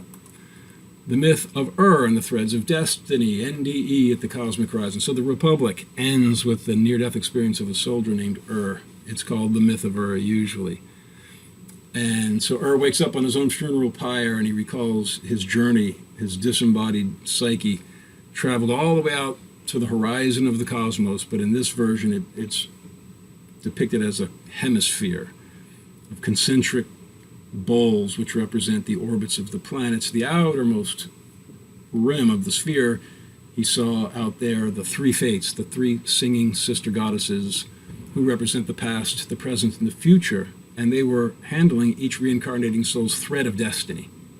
So you see there the past, present, and future out at the horizon of the cosmos, threads of destiny that are attached in some way to each reincarnating psyche that goes back to the central earth. The fundamental ingredients of string theory are there. This is something Carl Jung said. The archetypes of the collective unconscious formulate not only mythology and theology and philosophy, but also science. So that for every scientific theory, you should be able to find some kind of a mythological correlate. I think the scientific theory of holographic string theory finds a lot of mythological correlates, and one of the most precise is the myth of which, if you combine with the Phaedrus cosmology in Plato's dialogue, the Phaedrus and the Symposium, which are a spherical universe, and the absolute ideas are explicitly placed at the outermost sphere in those two dialogues. And in the Timaeus, the soul of the universe is placed specifically in the central point, which encompasses the outermost sphere. And so that's a real dead ringer for the inside-out black hole model of the cosmos that Leonard Susskind provides. But these near-death experiences. So Carl Jung's near-death experience is very close. It's a very close parallel with string theory, holographic string theory. So I'll just read this. Black Hindu in space. This is what Carl Jung saw. The following slides about Jung's NDE are based on memories, dreams, reflections. That's his autobiography. In 1944, Jung broke his foot, then had a heart attack at the hospital in Switzerland, followed by an out-of-body near-death experience. He rose above the hospital and then 1,000 miles above the earth from his, when he thought about it later, he must have been at least 1,000 miles above the earth. He was above Sri Lanka overlooking India. So he saw a house-sized temple hollowed out from an enormous black boulder floating in space above planet Earth, approximately 1,000 miles. Inside the brilliant antechamber, a black Hindu sat silently in lotus posture upon a stone bench. He wore a white robe, and I knew that he expected me. Okay, so he was eventually called back to Earth by Dr. H, some disembodied incarnation of his doctor, rose above the Earth and said, "The Earth has need of you," or something like that, and then he woke up. And then he had these nightly visions every night for 3 weeks after, beginning around midnight. They lasted for about an hour. So his near-death experience and then those nightly visions led him to believe this, and you'll see how closely it mirrors string theory. It seemed to me as if behind the horizon of the cosmos, a three-dimensional world had been artificially built up, in which each person sat by himself in a little box. I had been so glad to shed it all, and now it had come about that I, along with everyone else, would again be hung up in a box by a thread. So coming back from the horizon of the cosmos, led Jung to believe that each of us in this three-dimensional universe are imprisoned in these little boxes, tethered to the horizon of the cosmos by a thread. That is string theory. Each cubic volume of space is projected by elastic strings of energy from the horizon, the spherical horizon of the cosmos. And then Jung went on to say this: we shy away from the word eternal, but I can describe the experience only as the ecstasy of a non-temporal state in which the present, past, and future are one. One is interwoven into an indescribable whole, and yet observes it with complete objectivity. So there you go. This was it was my knowledge of this on July 4, 2010, while watching Through the Wormhole with Morgan Freeman. It was the second episode of the first season, The Riddle of Black Holes, if I recall correctly, but it was Leonard Susskind talking about the black hole war with Stephen Hawking. And when he described his theory at the end, especially when Morgan Freeman summarized it, I said, oh my God, that's almost exactly what Carl Jung said in his autobiography, which came out in 1961. So more than 30 years before string theory was developed by Susskind and 't Hooft, the holographic version of it. So that mirror symmetry, I say, is powerful evidence for the truth of what Jung said. I believe he really did experience what he said he experienced, and string theory provides a cosmology that makes that plausible to say. Constructing a theater for cosmic heroism, the cosmos is a holographic movie. So Becker quotes the father of American psychology, William James, and this is what William James said: mankind's common instinct for reality has always held the world to be essentially a theater for heroism. What better theater for heroism than to perceive the universe literally as a holographic movie? We are actors in a movie, and the film is at the horizon of the cosmos, which, along with the central singularity, is the idea of the good, from which each of us radiates, with which each of us is also merged as one. This is the beginning of the coming together of this mandala image of the God archetype that we'll also discuss. The main problem of human life. Okay, so we've gone over the main evidence, and now we're going to get into a little bit more detail. So this is what Becker asks: how empirically true is the cultural hero system? The potentially most liberating question of all. The main problem of human life. How empirically true is the cultural hero system that sustains and drives men? But he has to feel and believe that what he is doing is truly heroic, timeless, and supremely meaningful. The crisis of modern society is precisely that the youth no longer feel heroic in the plan for action that their culture has set up. They don't believe it is empirically true to the problems of their lives and times. We are living in a crisis of heroism that reaches into every aspect of our social life. So this book won the Pulitzer Prize in 1973. I think it was published maybe in 1972. He's talking about the hippies. So in this book, I'll just pull it. This is Joshua M. Greene, Brian Greene's older brother. He met the founder of the Hare Krishna movement in 1969. The first time he met him, they were doing a recording at the Beatles studio, and George Harrison was there. So it's quite a tale. But he writes about that. No one had faith in the cultural hero systems in the late 60s. It didn't inspire the youth to sacrifice their lives for some great ideal, which is why a lot of young hippies flocked to the Hare Krishna movement, the Gaudiya Vaishnava school of Vedanta, because it provided the kind of heroism, the kind of a theater for heroism that Becker says people really want, that they instinctively need. And that's one of the reasons that I look at Plato and this Vedanta cosmology. Special relativity. So how empirically true is it? As I mentioned before, we can't see the strings of string theory. We can't see the extra dimensions of space that are curled up at each point of three-dimensional space around which those strings are wound to form the particles of quantum mechanics. We don't see the other universes in the multiverse that string theory predicts. But the mathematics of it enables physicists to synthesize general relativity, the theory of gravity, in quantum mechanics, which are historically antithetical to each other mathematically. The fact that string theory can do that and is beginning to present a plausible model for the cosmos is one of the reasons that I don't know if the tide is changing. A lot of people are attacking string theory these days. But I argue string theory is in the right direction, and the evidence that I present is how perfectly it mirrors Carl Jung's near-death experience, Plato's cosmology, from which the entire academic tradition of physics, mathematical physics, began, and the Vedanta cosmology. So, this is what Brian Greene says about special relativity in this documentary series, The Fabric of the Cosmos, The Illusion of Time. I've watched this repeatedly. It's great. I advise everyone to watch it.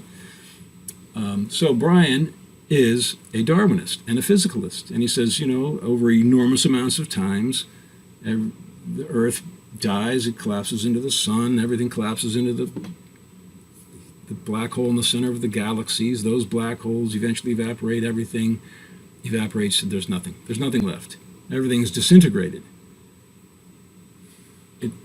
I don't know why he didn't bring up the fact that according to relativity theory, the past, the present, and the future coexist, and Einstein believed in this block universe that's eternal. It never came into existence, it never went out of existence. Then the Big Bang theory comes around and complicates that, but the singularity from which the Big Bang emerges itself outside of space-time but contains all space-time. So there's a lot of complicated things, but about special relativity. This is what Brian Greene says, this is what physicists agree. Once we know that your now can be what I consider the past, or your now can be what I consider the future, and your now is every bit as valid as my now, then we learn that the past must be real, the future must be real. They could be your now. With this bold insight, Einstein shattered one of the most basic concepts of how we experience time. And then he quotes Einstein. The distinction between past, present, and future, he once said, is only an illusion, however persistent. The Fabric of the Cosmos, The Illusion of Time by Nova. Okay, so speaking of time, this is starting to flow. I want to keep this presentation moving. But the past, the present, and the future coexist. That's an enormous thing to contemplate. If everything disintegrates, and yet everything coexists simultaneously, how does that work? How can the past, present, and future coexist, and yet we be living in a temporal world that will eventually disintegrate? Einstein versus Darwin. No evolution if each point in the timeline coexists. So one of the immortality ideologies that many people in the modern world subscribe to, most educated people they subscribe to, is Darwinism. But Darwinism is based on Newtonian cosmology, which says that the universe is made of these little atoms of matter, insentient, unthinking bits of matter that are there whether you're observing them or not, and they endure along a forward-flowing timeline in three rigid dimensions of space. And it doesn't matter how fast or slow you are moving in relation to anyone else, everything just plods along in this Newtonian mechanistic machine-like way. And then Darwin says, okay, those little bits of matter combine randomly over enormous amounts of time into self-replicating matter, which later was discovered to be DNA in 1953 by Watson and Crick, based on Erwin Schrödinger's advice in a book called What is Life, which he relates to the Atman equals Brahman philosophy of the Vedanta. The point is, every ingredient of Darwinism was dissolved in 20th century physics, from special relativity to general relativity to quantum mechanics to the synthesis of quantum mechanics and general relativity in string theory. And yet, most of these physicists still hold on to this Darwinian mechanistic understanding of what reality is and what a self is. I don't understand why they don't bring up these other points, and how can you believe in random Darwinian evolution if you believe that each point on the Darwinian timeline coexists? Where's this room for random mutation and natural selection if the whole thing coexists? It's an illusion that things evolve, but the truth is that every moment of time exists simultaneously. So, this is what Sir Roger Penrose says. The idea that the history of the universe should be viewed physically as a four-dimensional space-time, rather than as a three-dimensional space evolving with time, is indeed fundamental to modern physics. And not only that, string theory says the past, the present, and the future are conserved specifically at the horizon of the cosmos, where people often who recall near-death experiences claim that they go out there. Quantum mechanics, particle wave paradox. Sometimes light acts like it is made of particles, sometimes like it is made of waves. The same is true for all particles at the atomic scale, such as electrons. So the two-slit experiment, this was actually a 19th century experiment that was just done with light by a physicist whose last name was Young. But it demonstrates that sometimes light acts like a particle and sometimes it acts like a wave. So I will spend a little time here describing this because it's so fundamental. They wanted to know, is an electron, is a photon, are quantum particles particles or are they waves? So they shot electrons through a wall with two slits, two narrow slits, at a detector screen behind it. If the photons or the electrons are little particles, they'll line up directly behind the slits like bullets, and there'll be two bands directly behind these slits. So you see here's the two slits, right? Here's the two slits, and they line up directly like little bullets. If it's a wave, if they're made of waves, then the wave will go through both slits, and the other wave will go through the other slit, and they will interfere with each other, and they'll cancel each other out in sections and amplify each other. So some sections you'll have nothing, and some you'll have these bands of hits. So what they did was they shot it, and it ended up like this. Interference pattern. But it only emerged slowly. Each electron was detected as an individual particle. But sometimes it would be over here, sometimes it would be over here, over here. When they added up after an hour, then this pattern emerged. What the heck is going on? This is the fundamental mystery. People still don't understand exactly what's going on. So then they said, all right, well, let's look and see what slit it goes through. And when they looked and put an electron microscope to see which slit it went through, it went to this. It went to the two bands directly behind the slits, like little bullets would have gone. When you were observing them or making a measurement of them, they act like little particles. But when you are not making a measurement, you can infer by measurements you later take that they were propagating through space-time like waves. But they're not any kind of normal material liquid wave, because liquid waves don't collapse into particles when you observe them. These waves do. Erwin Schrödinger had this Schrödinger wave function, the mathematical description for what is going on. It begins with the imaginary unit I times the Planck constant h, and then a bunch of other equations. And then Heisenberg and Bohr, with Wolfgang Pauli's mathematical genius, came up with the complementarity and the Heisenberg uncertainty principle. So when you're observing them, they collapse and act like particles, but when they're moving like waves, they're moving like waves of probability for where a particle might appear were you to observe it. Does it take a conscious being to observe them? Or can any kind of interaction with any other system collapse? These are fundamental philosophical questions, but the particle wave nature of matter, I say, is a mirror reflection of the particle wave nature of the psyche, which I'm equating with a singularity based on Carl Jung's Leap-Day equation. And therefore, we as individual psyches have a particle wave nature. The particle nature is our subjective self-awareness. That's our symbolic self. When we're not actively observing ourselves, then we act according to statistical waves of probable behavior. And that's one way that this particle wave paradox is mirrored. The other way is that we merge into this impersonal ocean of waves of probability for where particular personalities might appear. It's called Brahman. The particular soul is called Atman, and the ocean of waves of potential personal selves, the impersonal ocean of potential selves, is called Brahman.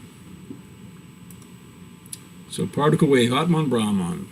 Particle wave review. The Gaudiya Vaishnava school of Vedanta philosophy says that each soul is inconceivably simultaneously a particle of personal consciousness, Atman, and an impersonal wave of potential personality, merged in the notion of Brahman. Vedanta philosophy also says that the material world is the inverted and perverted reflection of the spiritual world, like the reflection of a tree on a body of water. That means the laws of physics should mirror the laws of the psyche. The Atman-Brahman paradox of the soul is reflected in the particle wave paradox of matter. Here's Erwin Schrödinger. So the particle wave, Atman, equals Atman-Brahman. What is life? He wrote a book, What is Life?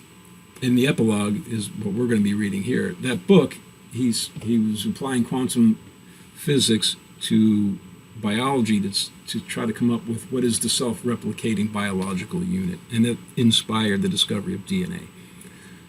So in the epilogue, he says, in Christian terminology, to say, hence I am God Almighty, sounds both blasphemous and lunatic, but please disregard these connotations for the moment and consider whether the above inference is not the closest a biologist can get to proving God and immortality at one stroke. So immortality, that's the key word for our class here. In itself, the insight is not new. The earliest records, to my knowledge, date back some 2,500 years or more from the early great Upanishads. The recognition Atman equals Brahman. The personal self equals the omnipresent, all-comprehending, eternal self was in Indian thought considered far from being blasphemous to represent the quintessence of deepest insight into the happenings of the world. The striving of all the scholars of Vedanta was, after having learnt to pronounce with their lips, really to assimilate in their minds this grandest of all thoughts.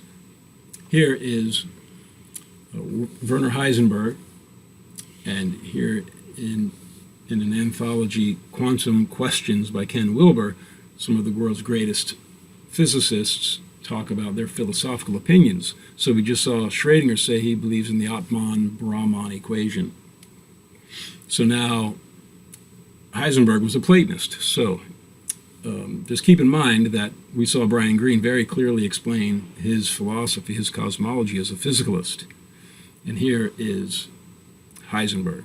The philosophy of materialism, developed in antiquity by Leucippus, I think it's Leucippus, and Democritus, has been the subject of many discussions since the rise of modern science in the 17th century. This is the philosophy of materialism. And in the form of dialectical materialism, which is Marxism, has been one of the moving forces in the political changes of the 19th and 20th centuries. So the philosophy of materialism stems back to Democritus, little atoms in a void,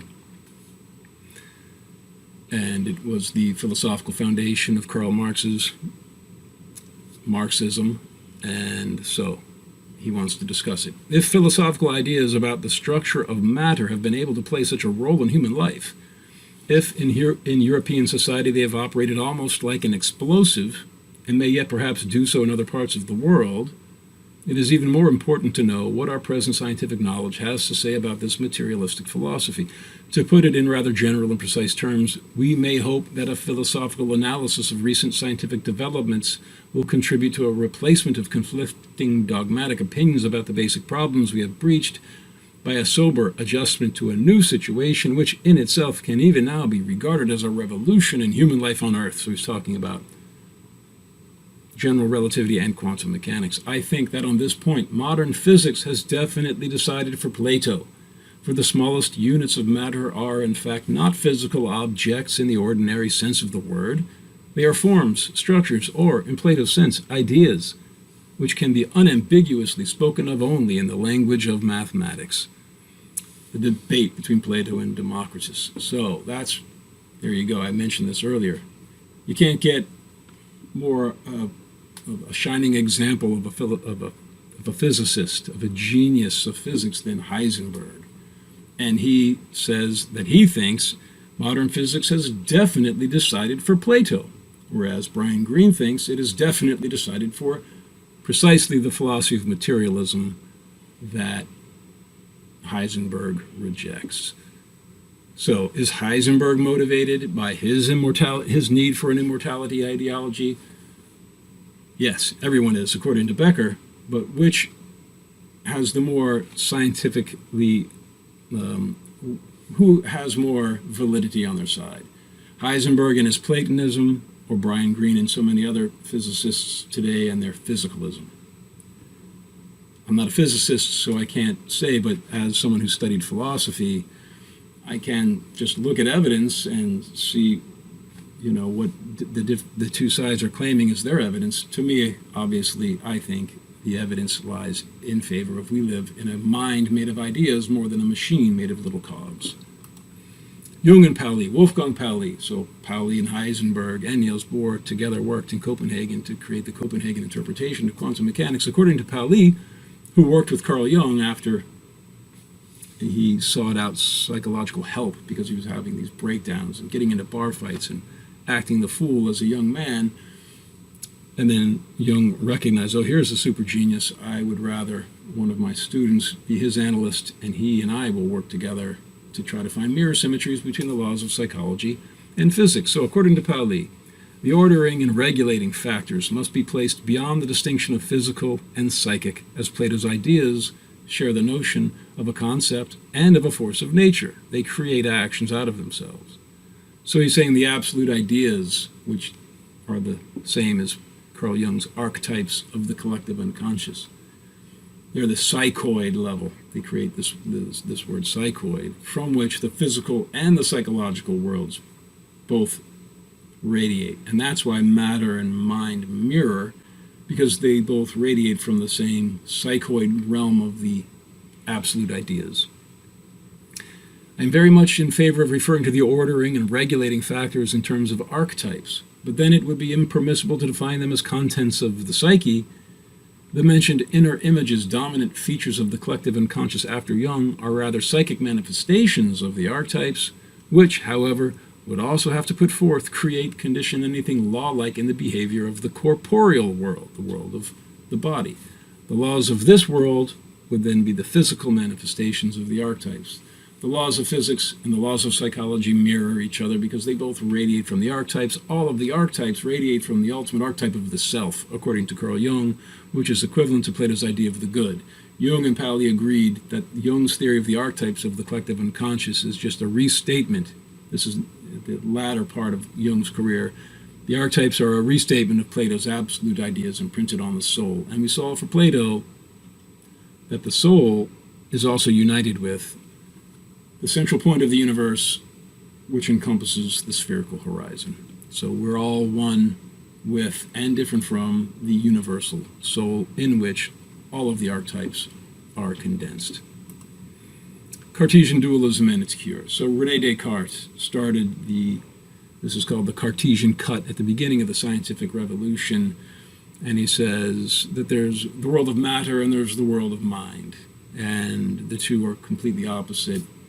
And yet he also believed that the mind or the soul can relate with the material world because of the pineal gland is the unifying point, which doesn't make much sense. But Descartes' God equals singularity. According to Descartes, there are two separate worlds: the unthinking world of material substance extended in space, res extensa, and the spatially unextended world of thinking substance, res cogitans, found in humans and God alone.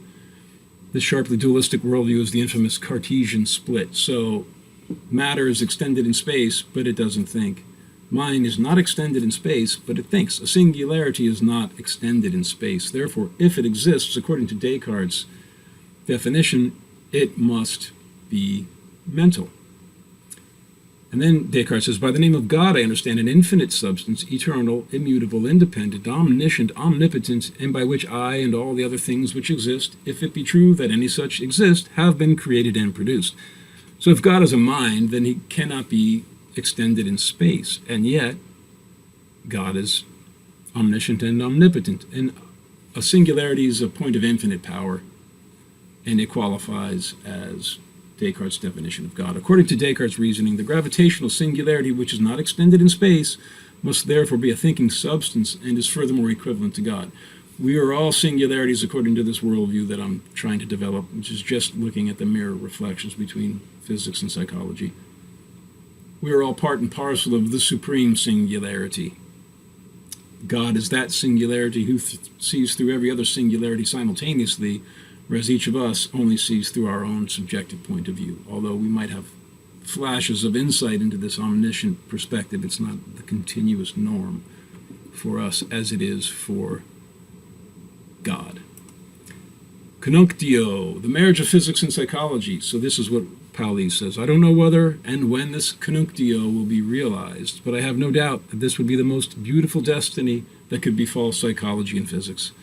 Perhaps this beautiful conjunctio of psychology and physics may be realized by narrowing the task down to a synthesis of the first principles of each field, the mandala-producing archetype of the self, and the cosmic mandala-producing singularity, psyche equals singularity." So Carl Jung says all of the archetypes come from the archetype of the self. That's the idea of the good. And furthermore, he defines the archetype of the self as the ultimate archetype of wholeness through the union of opposites. So humans are the opposite of a symbolic self and an animal self. The ultimate opposites are mind and matter. Every other pair of opposites can be categorized in one of those two ultimate categories. So mind and matter must merge in the ultimate archetype of the self, the image of which is a mandala, a circle or a sphere with a central point. During dreams and fantasies, after studying 1,000 of Pauli's carefully documented dreams, Jung said it helped to establish evidence for his theory that when a psyche is pulled between opposing demands, the ultimate archetype of the self compensates that psyche and guides it towards wholeness through the union of opposites with mandala symbols during dreams and fantasies. So the field of physics was being torn apart by Stephen Hawking's claim that information is swallowed and destroyed by a black hole, and the fundamental principle of the conservation of information, which Leonard Susskind became a champion of. I discussed this in the book Psyche and Singularity. So Susskind was distraught. What Hawking says seems to be true. Black holes seem to swallow everything. Yet, information must persist. Information cannot be destroyed. And this is where he came up with a holographic interpretation. From one perspective, if you follow information past the event horizon of a black hole, it hits the singularity and it's gone. But if you're observing from outside the black hole, what you see is that the strings of which the atoms are made slow down and smear out around the black hole's event horizon, then leak out with the Hawking radiation, which is created when virtual particle-antiparticle pairs in the quantum vacuum emerge at the razor's edge of the event horizon. So the negative antiparticle, virtual antiparticle, goes back into the black hole, and the virtual particle is released and becomes an actual particle, and it carries out a bit of information conserved on the event horizon. That's called the holographic principle. So that's what you would see if you were observing a black hole from outside. The universe is an inside-out black hole, so the reverse of that is if you follow information past the cosmic horizon, you can't get back in because space-time is expanding faster than light. But if you're looking through a telescope that was powerful enough, you would see that the strings of which they're made, slow down and smear out all around the horizon of the cosmos, and then radiate back in on these elastic strings of energy with the echo of the Big Bang, the cosmic microwave background radiation. So, identifying the central singularity with the conscious ego nature of the self-archetype and the horizon of the cosmos with the collective unconscious pole of the self-archetype, and each of those flips into each other. If you were on a planet at what we on Earth perceive as the horizon, you would see your planet in the center of the expanding universe, and us on Earth out at the infinitely hot horizon where all of the information is smeared out as if on a holographic film. That idea is the idea of God, and it's the union, the archetype of wholeness through the union of opposites. And the history of physics followed this psychological paradigm that Jung talked about in the people of Stephen Hawking, to whom I dedicated Psyche and Singularity because it was published the year he died, which was 2018. And Susskind, but to keep this party moving, here we go. The Leap Day Letter. So we're going to read through this entire Leap Day Letter since it's the fundamental principle upon which this leap of faith and this immortality ideology I'm recommending should be taken. So Jung's letter to J.R. Smithies, February 29, 1952. So he's learned about relativity theory from Einstein himself over dinner in Switzerland. And he learned about quantum mechanics from Wolfgang Pauli, who helped to establish that field. So he's learning from the horse's mouth. And he's applying what he learned about relativity theory, special and general, and quantum mechanics to his idea of psychic energy. The question is, in short, shouldn't we give up the time-space categories altogether when we are dealing with psychic existence? It might be that psyche should be understood as an unextended as unextended intensity and not as a body moving with time. So he's intensity of, so psychic energy and mass, he's saying these must be, they must somehow, psychic energy must have some kind of relation with mass if it is indeed energy, and if energy equals mass times the speed of light squared. So one might assume the psyche gradually rising from minute extensity, minute expansion in space, to infinite intensity, transcending, for instance, the velocity of light, and thus irrealizing the body. So according to special relativity, the faster you go, the more you contract, length contraction in the direction of travel, and the slower you would see clocks moving. The slower other people would see a clock on your spaceship move as you approach the speed of light, they would see your spaceship contract in the direction of travel and the clock on your spaceship slow down. You would see yourself as normal, and the rest of the world would be doing that. But if you go faster than light, you would contract to zero and your clock would stop. You would exit space and time. You can't go faster, as fast or faster than light, because the faster you go, the more kinetic energy you have, which is equal to mass, which is heavier. So you're becoming heavier, which takes more energy to accelerate you anymore. And the law of diminishing returns, there wouldn't be enough energy to accelerate you all the way to the speed of light, because you would become infinitely heavy. And yet, in a black hole, that's what happens at a singularity. So, continuing with Jung, talking about, if you transcend the velocity of light, your body disappears. That would account for the elasticity of space under ESP conditions. If there is no body moving in space, there can be no time either, and that would account for the elasticity of time. You will certainly object to the paradox of unextended intensity, that's a singularity, as being a contradictio in adjecto. I quite agree, energy is mass, and mass is extended. At all events, a body with a speed higher than that of light vanishes from sight, and one may have all sorts of doubts about what would happen to such a body otherwise. Surely there would be no means to make sure of its whereabouts or of its existence at all. Its time would be unobservable likewise. Leap-Day letter continued, all this is certainly highly speculative, in fact unwarrantably adventurous, but psi phenomena, that's the symbol for psi, for kind of extra normal psychic events, but psi phenomena are equally disconcerting and lay claim to an unusually high jump, yet any hypothesis is warrantable inasmuch as it explains observable facts and is consistent in itself. In light of this view, the brain might be a transformer station, which the relatively infinite tension or intensity of the psyche proper is transformed into perceptible frequencies or extensions. So the brain transforms the infinite tension or the infinite intensity of the psyche into perceptible frequencies. Conversely, the fading of introspective perception of the body explains itself as due to a gradual psychification, i.e.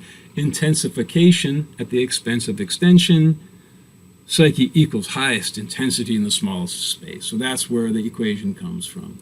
Psychic energy is the highest intensity of mass in the smallest space. The highest intensity is infinite, smallest space a point of zero volume. That is a gravitational singularity, therefore psyche equals singularity. The identity of indiscernibles, all singularities are the same. Gottfried Wilhelm Leibniz, the theologian and mathematician, 17th century theologian and mathematician, who independently co-discovered calculus, developed Newton, and Leibniz discovered calculus at the same time. He developed a philosophical principle called the identity of indiscernibles, so this applies to singularities. If no difference can be discerned between two things, they are identical. Every singularity is structurally identical, a dimensionless point. Even though black holes appear at different points in space and time within the universe, because singularities are places where space and time stop, they cannot be differentiated according to spatial or temporal references. This is this idea of we are inconceivably simultaneously one with God and different. Subjectively, we are all unique individual selves, although we also merge in the ocean of impersonal Brahman. But as the realm of subjective selves, while we are individual, unique, subjective egos, we all participate in the omnicentric singularity, which is the God archetype. God is a point traveling everywhere infinitely fast, Pascal's Pensees. So Pascal wrote a book, Pensees, and this is another 17th century mathematician and theologian, so here's where his kind of a metaphor for God can be easily identified as a singularity. Earlier we heard Pascal say, do you believe it is impossible for God to be infinite? and indivisible. Right? Infinite. God is everywhere, and yet indivisible. How can God be indivisible if God is expanded and extended everywhere? Yes, very well. I will show you something infinite and indivisible. It is a point moving everywhere at an infinite speed. So a point moving everywhere with infinite velocity would return to each point of space an infinitely increasing number of times at each instant. If we analyze that idea in terms of general relativity, the infinitely fast point would be a singularity, because acceleration is equivalent to gravity. This is back to Pascal. I want to show him, the skeptic, a new abyss. I want to depict to him not only the visible universe, but all the conceivable immensity of nature enclosed in this miniature atom. These extremes touch and join by going in opposite directions, and they meet in God and God alone. God is an intelligible sphere whose center is everywhere and circumference nowhere.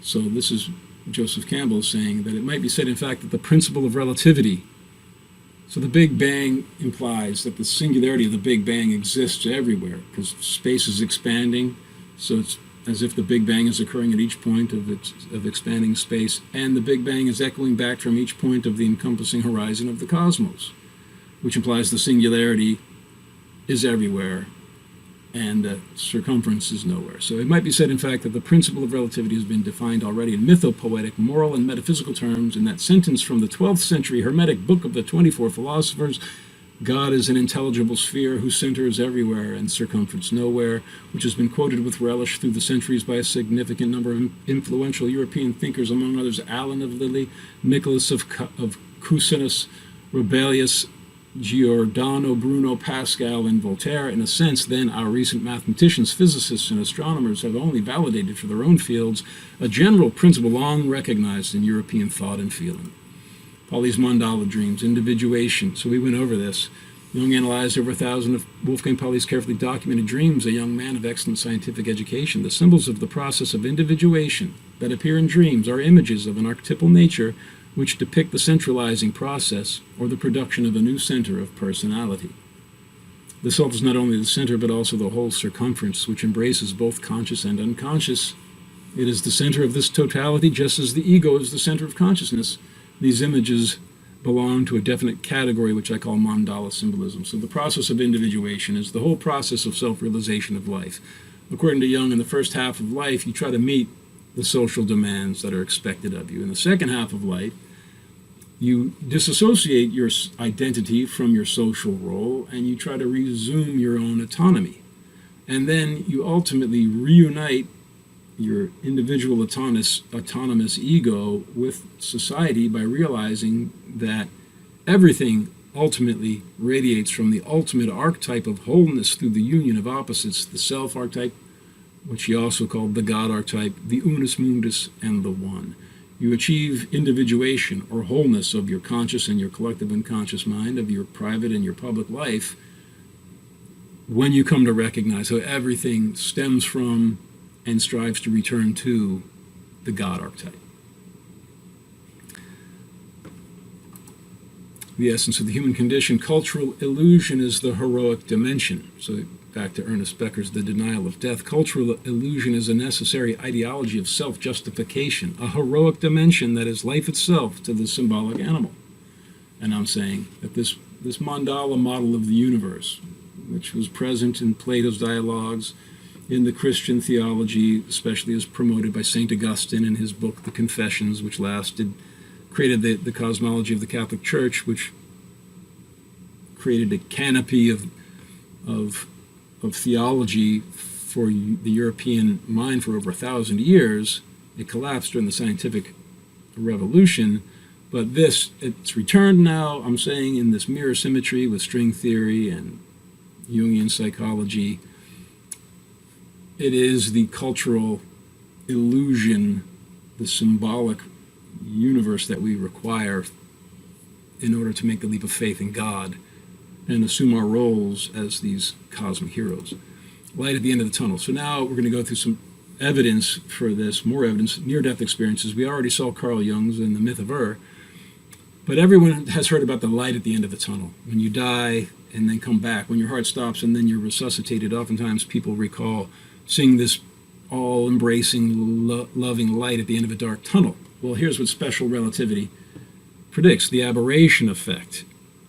So you can read that what it says is the faster you go as you approach the speed of light, then all of the light in the universe, even light directly behind you, from stars shining directly behind you, gets condensed the faster you go into a smaller and smaller circle right in front of you, until as you approach the speed of light, all of the light in the universe will be condensed in a single point, which is the Big Bang singularity at the end of a dark tunnel. That's what you would see.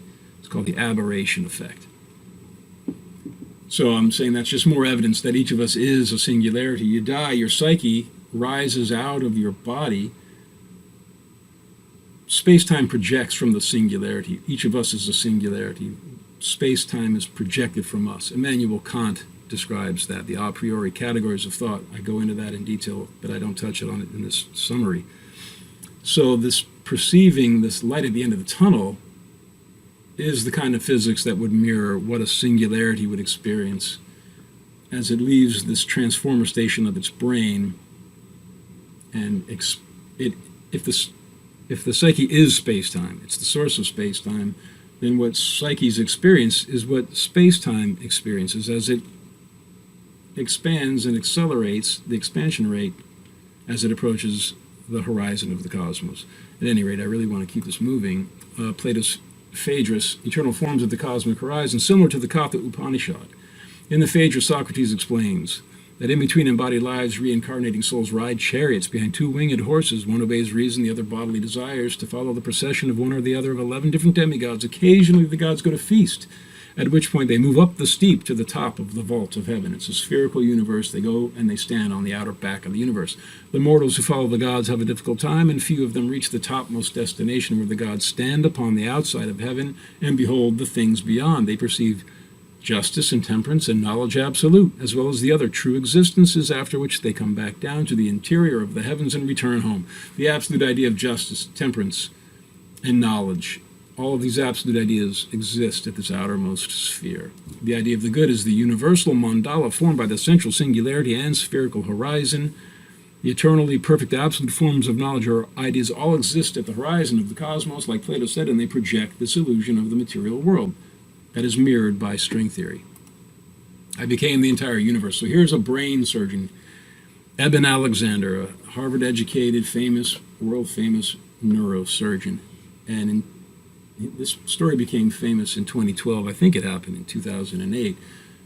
He had meningitis of the brain, and he says it was a perfect storm because he's a brain surgeon, he's an expert in his field, and his knowledge of his condition, it should have precluded any kind of consciousness whatsoever. Instead, he had this fantastical journey, and I'm just going to summarize. Here's a quote.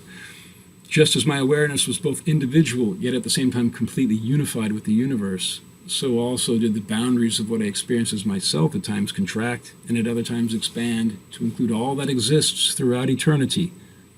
The blurring of the boundary between my awareness and the realm around me went so far at times that I became the entire universe. Black holes and NDEs, this is your universe on acid. So this is... psychedelic trips and near-death experiences are very similar. So on the cover of The Black Hole War by Stephen Hawking, this was one of the blurbs from the New York Times book review. Right up at the top of the book, you see, this is your universe on acid. In the cosmic landscape, Susskind admits to experimenting with LSD while at the University of California in Berkeley in the 1960s. Michio Kaku, another famous string theorist, says a trip to a black hole would be fantastic, almost psychedelic. It's like having a near-death experience. Okay, now we turn to the Vedic section of this class, this Immortality and the Unreality of Death series. And I'll just quickly read through here, but before I do, I want to just look at this book again. I just thought it was such a series of coincidences that I've just read this biography of the man who brought this Gaudiya Vaishnava school of Vedanta to America. A.C. Bhaktivedanta Swami Prabhupada, Brian Greene's older brother, Joshua M. Greene, became an initiated disciple of that founder of the Hare Krishna movement in America. He transferred the 16th century school of Vedanta philosophy to America, and it spread all around the world in a way that really checks off all the boxes for what Ernest Becker was saying in 1973 that we need in the modern disenchanted Western world. It was just, I'm sure he had the Hare Krishnas in mind when he was writing his book. He didn't point to them specifically. I don't know if he had a deep understanding of the specifics of the philosophy, but he was certainly aware that there were different cults and religious groups arising sporadically because the overriding Christian paradigm had ceased to capture the imagination of the masses of people in any unifying and intense way. Although there were certainly pockets, large pockets of intense Christian faith, it was nothing like the overarching canopy of Christian faith that overarched Europe in the Middle Ages. So we're going to go through these this series of slides. Just I took a few out of the larger series in the YouTube videos. But the point is, this is the kind of a immortality ideology that Ernest Becker has in mind. So the multiverse, three Purusha avatars of Vishnu, Mahavishnu. Although Susskind presents the multiverse theory as the alternative to the illusion of intelligent design, that's the subtitle of his book, The Cosmic Landscape, ironically it corroborates the Vedanta cosmology of the three Purusha avatars of Vishnu, beginning with Mahavishnu, big or great Vishnu. According to Gaudiya Vaishnavas, the ocean of Brahman radiates from the self-effulgent spiritual planets, Vaikuntha Lokas, all of which radiate from Krishna's planet, Goloka. Krishna is the original form of Vishnu, according to this particular school of Vedanta. The causal ocean coagulates from the ocean of Brahman, like yogurt compared to milk. Mahavishnu, also known as Karana Dakashayi Vishnu, lays down on the causal ocean. Karana Udaka goes to sleep and dreams as innumerable universes exhale from the pores of his skin in seed form, inflate like bubbles, and then inhale back into his eternal form after one breath, which is 310 trillion Earth years. So in this class, I'm presenting all of these different theologies and philosophies from the perennialist philosophy perspective, that there is some recurring fundamental truths that take different forms in different cultures. So I'm not advocating for any particular religious group or philosophical system in this series. I'm just presenting the kind of ideas that I think Becker advises us to look for a modern immortality ideology that can be collectively embraced. I don't expect people to collectively become Hare Krishnas anytime soon, but I do think that the Psyche equals Singularity equation is something that people from all different types of beliefs can agree upon. It's a non-denominational, abstract claim that I think has an inherently unifying effect because it represents this inside-out black hole mandala of the universe, and Carl Jung said that these mandala images emerge when people are torn by opposing demands. So we're certainly torn by all kinds of opposing demands in the Western civilization and the Eastern civilization. The two are merging more and more. So at any rate, this also, the fact that there is this mythology. So in this class I use the word myth in the technical academic definition of the word as a sacred story. So true or false, it's a sacred story. It's a story that some people hold sacred. So that there is this sacred story that has the image of God exhaling a cloud of bubble universes, in each of which he then manifests as, let me see if I even go here. No, I don't. So let me just, so this is the idea of the good from a Platonic perspective. This is Goloka, the planet where Krishna lives on. And Krishna is the eternal form of God. And God is called Vishnu. There's many forms of Vishnu and Krishna in this particular strand of the Vedanta tradition is considered to be the original source of everything. All the Vishnu forms although he also incarnates on Earth as one of a historically scheduled series of Vishnu avatars on this planet. So it gets very complicated, but for the purposes of finding parallels with string theory, the multiverse is what I'm focusing on here. So from the ultimate spiritual planet, from which many other spiritual planets with other Vishnu forms and Lakshmi forms on them, so that would be equivalent to Plato's idea of the good. And then here is one of the avatars of Vishnu, Mahavishnu. He lays down on this ocean, this causal ocean, which is a coagulated section of the ocean of Brahman, which I am saying the mathematical reflection of that is the ocean of waves of probability, or the quantum vacuum, which we didn't talk about in this truncated version of this class.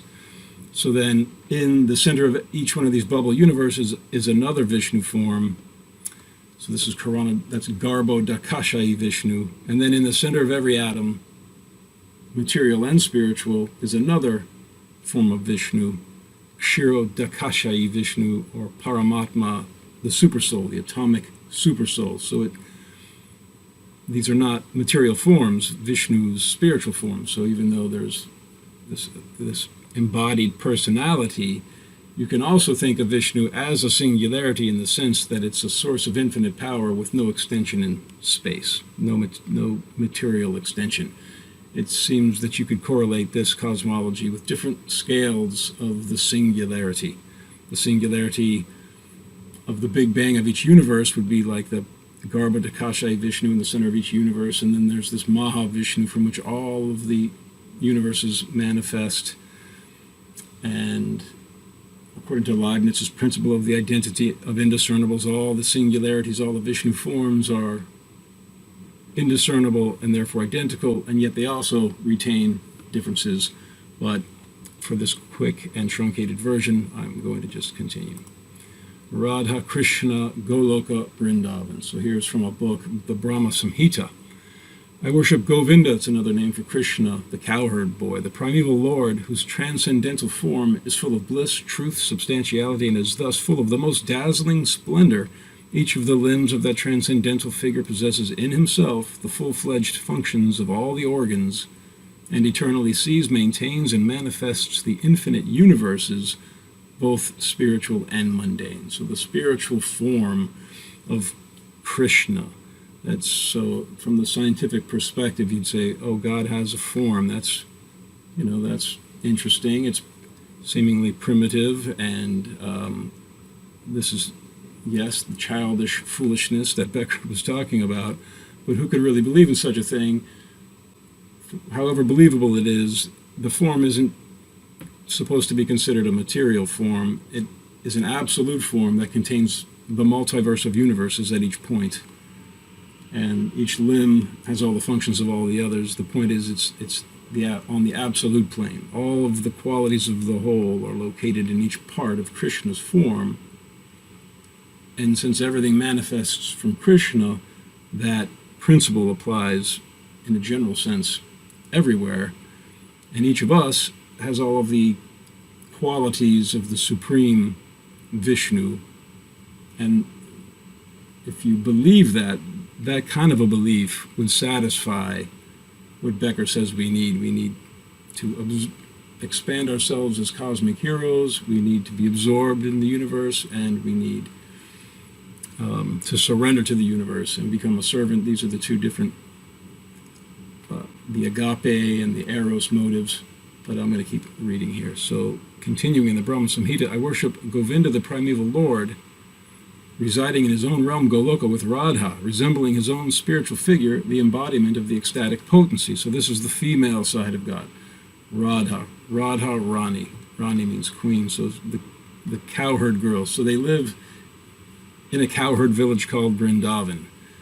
And the people of Vrindavan don't know Krishna's God, or they forget Krishna's God by the power of Yoga Maya, spiritual illusion. So this is what I'm talking about. This is exactly the kind of things Becker's talking about, how we need to embrace a spiritual illusion. Well, according to this theology, in the spiritual planets, of which this material multiverse is a dream, there's eternal spiritual forms, entire spiritual ecosystems of self-aware forms. The trees are self-aware, the water's self-aware, the animals, everything. And they all have the qualities of the whole. It's made of spiritual energy. Those are the spiritual forms. It's like taking Plato's idea of the good and magnifying it into innumerable ideas of the good, all of which radiate from one central idea of the good, which is Goloka, this planet, cow planet. Go means cow, Loka means planet. So Radha and Krishna, the male and female side of God. Goloka, or cow planet, is the central spiritual planet from which all other Vaikuntha planets radiate. Equivalent to Plato's idea of the good, Goloka is the spiritual sun, the ultimate template of all forms, material and spiritual. Radha, Krishna, Maya, Shiva. So, this gets into the shadow side of God. Another thing that Becker would say we need to take account of. Does your immortality ideology give a convincing, sacred story of how evil exists, even though there's an all-powerful and all-good God? We'll discuss that. And God created man to his own image, to the image of God. He created him male and female. He created them. That's the book of Genesis in the Bible, the first book of the Holy Bible. So if God created man to his own image and then he made man male and female, that would imply God has a male and a female side. In the Gaudiya Vaishnava school of Vedanta and other schools of Vedanta, there's many forms of Hinduism, would be a broader term. Some worship Shiva as the primary deity, some worship Vishnu as the primary deity, some worship the goddess Durga or Maya, Parvati, she has many names, as the primary deity. But all these different religions recognize the divinity of each of the other religions. They just claim that the original source is their chosen divinity. So the Vaishnavas say Vishnu is the source of everything. The Shaivaites, the Shiva worshippers, say Shiva is the source. But this is the Gaudiya Vaishnava school that we're discussing here. So in that school, Krishna's shadow side is Shiva. So in Jungian psychology, each of us has a shadow side, a personal shadow. And then there's the collective unconscious archetype of the shadow. So Krishna, being the supreme person, his shadow is the collective unconscious archetype of the shadow. And furthermore, in Jungian psychology, each man has the image of a woman in his collective unconscious mind, which he calls the anima, and every woman has the animus, the male archetype, in her mind. And the men project the anima archetype onto women, and women project the male archetype onto men. So if you look at this Gaudiya Vaishnava school of Vedanta through a Jungian lens, you'll get what I'm about to read here. So Radha Krishna worship can be considered polymorphic bi-monotheism, or many forms of the dual-gendered divinity. So there's an anthology. The Hare Krishna movement and scholars wrote about it, and that's how somebody classified it, the religion. Polymorphic bi-monotheism, many forms of the dual-gendered divinity. The megaverse of material universes exhaling from Mahavishnu is the dream or subconscious mind of the spiritual planets.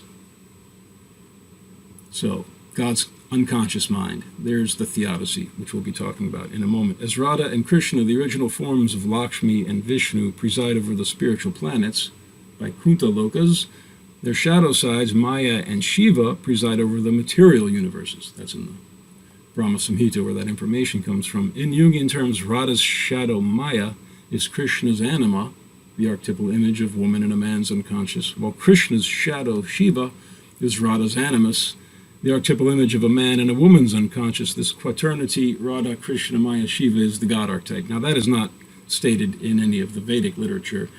It is stated that Shiva is Krishna's shadow and Maya is Radha's shadow. And I'm just saying, if you look at it through a Jungian lens, that's how it would make sense. But that is not official Gaudiya Vaishnava theology. Jung's answer to Job, God's unconscious mind. In his answer to Job, Jung says, it is impossible for the consciousness of a good God to produce evil deeds. Divine unconsciousness and lack of reflection, on the other hand, enable us to form a conception of God which puts his actions beyond moral judgment and allows no conflict to arise between goodness and beastliness. The fact of God's unconsciousness throws a peculiar light on the doctrine of salvation. So Jung have the concept of God's unconsciousness. In the book of Job, God tortures poor Job. Why would God do that? And Jung speculates maybe God has an unconscious mind. And Job is reminding God that he's got a shadow side. But the point is, if we're created in God's image, and if we dream, does that mean God dreams? The Gaudiya Vaishnavas say yes, God dreams. And God's dreaming form, specifically, is Mahavishnu. Yoga Nidra is the dream of God, and we live, if you interpret the dream as the unconscious realm, we live in God's unconsciousness. Now, how can an omniscient God have an unconscious mind? It seems to be the opposite of consciousness, the unconscious. I think a better word would be subconscious, and there's levels. There's the personal subconscious and the collective subconscious, if it's just easier to call it that. But if we can dream, are we to say that God, assuming God exists, can't have dreams?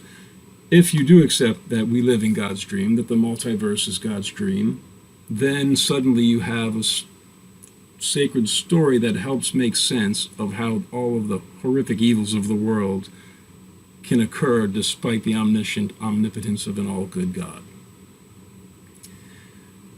So the theodicy of God's unconscious mind. We are skeletons in God's closet. Theodicy, how can an all-powerful, all-good God allow evil? If we are made in God's image, and we have an unconscious mind that dreams, so might God. If we are living in God's dream, Mahavishnu, then it is as if we are the skeletons in God's closet, acting out his, Vishnu's, and her, Lakshmi's, worst fears and repressions. Recall the Radha Krishna Maya Shiva quaternity. Are you responsible for the evil deeds you do in your dreams? History is the dream analysis of God. That conception unites Hegel and Jung. So again, this is not explicit Gaudiya Vaishnava theology to say that we are the skeletons in God's closet. I'm just applying Jungian psychology to God and saying, okay, well, let's see. If this is God's dream, let's psychoanalyze this dream. There's a lot of horror and death going on in this dream, and a lot of other unsavory things. What does that say? And as human beings, Freud was the one who first really pointed this out from the perspective of a clinical psychologist. We repress all kinds of unsavory thoughts and desires and wishes and lusty thoughts, angry thoughts, all kinds of not civilized thoughts. We repress them. Is that a reflection of what God does? And if God represses unsavory thoughts in the spiritual world to keep things nice and savory up there, where do those repressions go? Maybe this is where we are. The subconscious mind of God. It's kind of like the septic system of the spiritual, the conscious world of God consciousness and the subconscious world. There's just many different ways you can interpret it. I'm just trying to use Ernest Becker's prescriptions to come up with a presentation for some kind of an example of an immortality ideology, what it would require. And as I said before, this Gaudiya Vaishnava Hare Krishna movement, which seems like the peak of madness, actually satisfies most of the categories that Becker says a successful immortality ideology would require. Cosmic narcissism, hopelessly absorbed with ourselves. So this is Becker. Freud discovered that each of us repeats the tragedy of the mythical Greek Narcissus. We are hopelessly absorbed with ourselves. The pleasures of incorporation and expansion can be fed limitlessly in the domain of symbols and so on into immortality. But it is too all-absorbing and relentless to be an aberration. It expresses the heart of the creature, the desire to stand out, to be the one in creation. Each of us wants to be first in the universe, representing in himself all life. So then I say, Psyche equals singularity. Each of us is an absolute part and parcel of an omnipotent point of infinite density, an all-absorbing, infinitely self-absorbed point that collapses into itself at an infinite rate, but which simultaneously stands outside of the universe as the one, omnicentric source from which the entire creation expands, the first principle of the universe that contains in itself all life. And now this quote comes from Carl Jung. The energy of the central point this is of a mandala image, is manifested in the almost irresistible compulsion and urge to become what one is. So for individuation, Jung says, you're pulled towards this wholeness through the union of opposites by the self-archetype via mandala imagery during fantasies and dreams.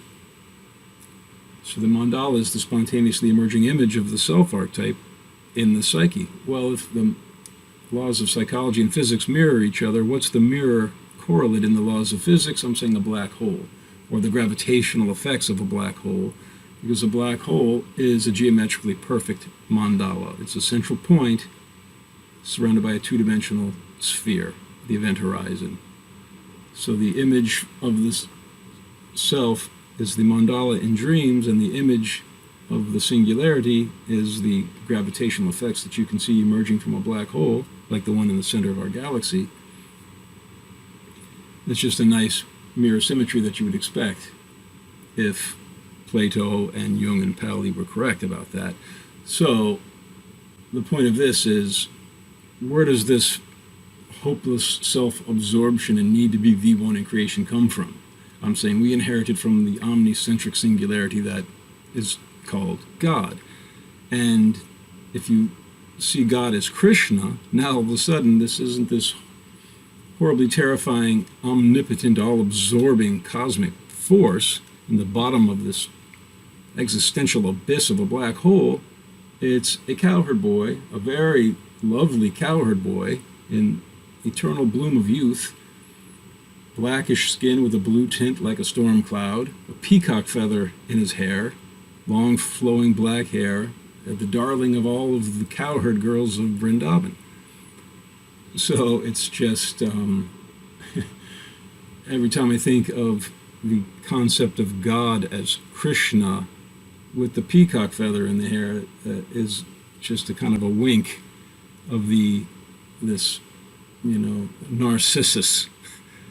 There's a movie called The Black Narcissus I saw at Georgetown University in a class. I think it was about Krishna. It was in India, and it involved Catholic nuns, but just if you're going to have a transference of the awe and horror of the universe onto a God figure who embodies the universe, this is the kind of a thing that Becker was talking about, and it would explain this kind of narcissistic intensity that each psyche has. The denial of death, the canopy of the Judeo-Christian world picture. So Becker says, when man lived securely under the canopy of the Judeo-Christian world picture, he was part of a great whole. To put it in our terms, his cosmic heroism was completely mapped out. It was unmistakable. He came from the invisible world to the visible one by the act of God, did his duty to God by living out his life with dignity and faith, offering his whole life as Christ had to the Father. In turn, he was justified by the Father and rewarded with eternal life in the invisible dimension. So I say the Judeo-Christian Platonic canopy of the heavenly horizon of the cosmos collapsed during the Copernican revolution, rendering the correlated map for cosmic heroism obsolete.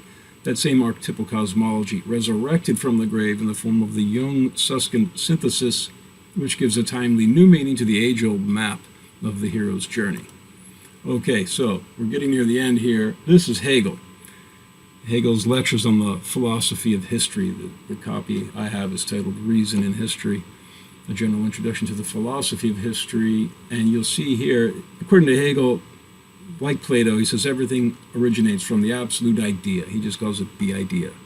And the idea manifests as spirit and nature. Spirit is the world of symbols that Becker talked about. It's the world of human self-awareness and culture, evolving through nations over time. Although, Hegel said, all of the points of this evolution coexist in God's mind, we experience it as a historical unfolding, and it is spirit manifest as human consciousness, which is embedded in nature, in matter, trying to come back to a realization of its source in the absolute idea. That's the goal of history, and when you read how he defines the idea and spirit, you'll see it correlates to a gravitational singularity. And I wasn't the first one to point that out. Robert Bruce Ware wrote a book called Hegel, and then a long subtitle, but he pointed that out. So I'm going to read here from the Philosophy of History, Lectures on the Philosophy of History. The nature of spirit can best be understood if we contrast it with its direct opposite, which is matter. Just as gravity is the substance of matter, so also can it be said that freedom is the substance of spirit. Matter possesses gravity insofar as it is impelled to move towards a central point. It is essentially composite and consists entirely of discrete parts, which all tend toward a center. Thus matter has no unity. Spirit, on the other hand, is such that its center is within itself. It too strives towards its center, but it has its center within itself. Matter has its substance outside itself. Spirit, on the other hand, is self-sufficient being, which is the same thing as freedom. For if I am dependent, I am beholden to something other than myself and cannot exist without this external point of reference. If, however, I am self-sufficient, I am also free. Given this abstract definition, we can say that world history is the record of the spirit's efforts to attain knowledge of what it is in itself. So you can see here, the opposite of spirit is matter. The best way to learn about spirit is to study matter. The essence of matter is gravity. The essence of spirit is freedom. But notice how he describes, so matter is composite. It's made of parts. And all of those parts are pulled by gravity toward a center outside themselves. All of the parts of the earth are pulled toward the center of the earth. All of the planets in the solar system are pulled toward the center of the sun. They orbit around the sun. Actually, they're not. That's a Newtonian understanding. General relativity tells us that the sun creates this indentation in the four-dimensional, the three-dimensional surface of the four-dimensional fabric of space-time, and that we're going around that indentation like a billiard ball going around the indentation in a trampoline made by a bowling ball in the center. But at any rate, to follow out this analogy here, from a Newtonian perspective, all of the parts of matter are always being pulled towards some center outside themselves. So the sun is being pulled toward the center of the galaxy, and the center of this galaxy is being pulled towards whatever larger structure it is. But spirit is pulled toward its own center. Matter is pulled toward a center, and so is spirit, but spirit's center is within itself. So spirit, on the other hand, is such that its center is within itself. It too strives towards its center, but it has a center within itself. A singularity is a central point of a black hole which collapses into itself. So it qualifies as spirit, and we'll go on to see how Hegel defines the idea also correlates. So this definition of spirit would correlate to a singularity in a black hole collapsing into itself. When he goes on to describe the absolute idea, it would correlate to a singularity at the Big Bang, as we'll see. And that is what Robert Bruce Ware pointed out. But first, here is Hegel's definition of world history, which is this hero's journey of the spirit towards self-realization. Reason in history, infinite urge towards self-realization. World history is the expression of the divine and absolute process of the spirit in its highest forms. This is Hegel's own words, of the progression whereby it discovers its true nature and becomes conscious of itself. The specific forms it assumes at each of these stages are the national spirits of world history, with all the determinate characteristics of their ethical life, their constitutions, their art, their religion, and their knowledge. The world spirit has an infinite urge and an irresistible impulse to realize these stages of its development, for this sequence and its realization are its true concept. The world spirit ascends through them in the course of history to its consummation in an all-embracing totality. So I'm saying, according to Hegel's definition, a realization of the psyche equals singularity equation, which is Carl Jung's leap day equation, just simplified and translated in the context of general relativity, which is the context within which he wrote it. That is the kind of a all-embracing totality that Hegel says a nation at the end of history would have to have. And that also reminds me, I'm going to read, this is page 222 of Becker's book. He says, some kind of simple-minded general statement is in order, one that is not itself polemical, but tries to combine all the major viewpoints into one clear perspective. So I I think, the Psyche equals Singularity equation. That's that haiku-like conception that Becker says we need. I think Jung's equation satisfies that need. And then when you see the parallels between Platonic and Vedic cosmology and holographic string theory that fulfills Plato's original plan in the Republic, it just seems to be all converging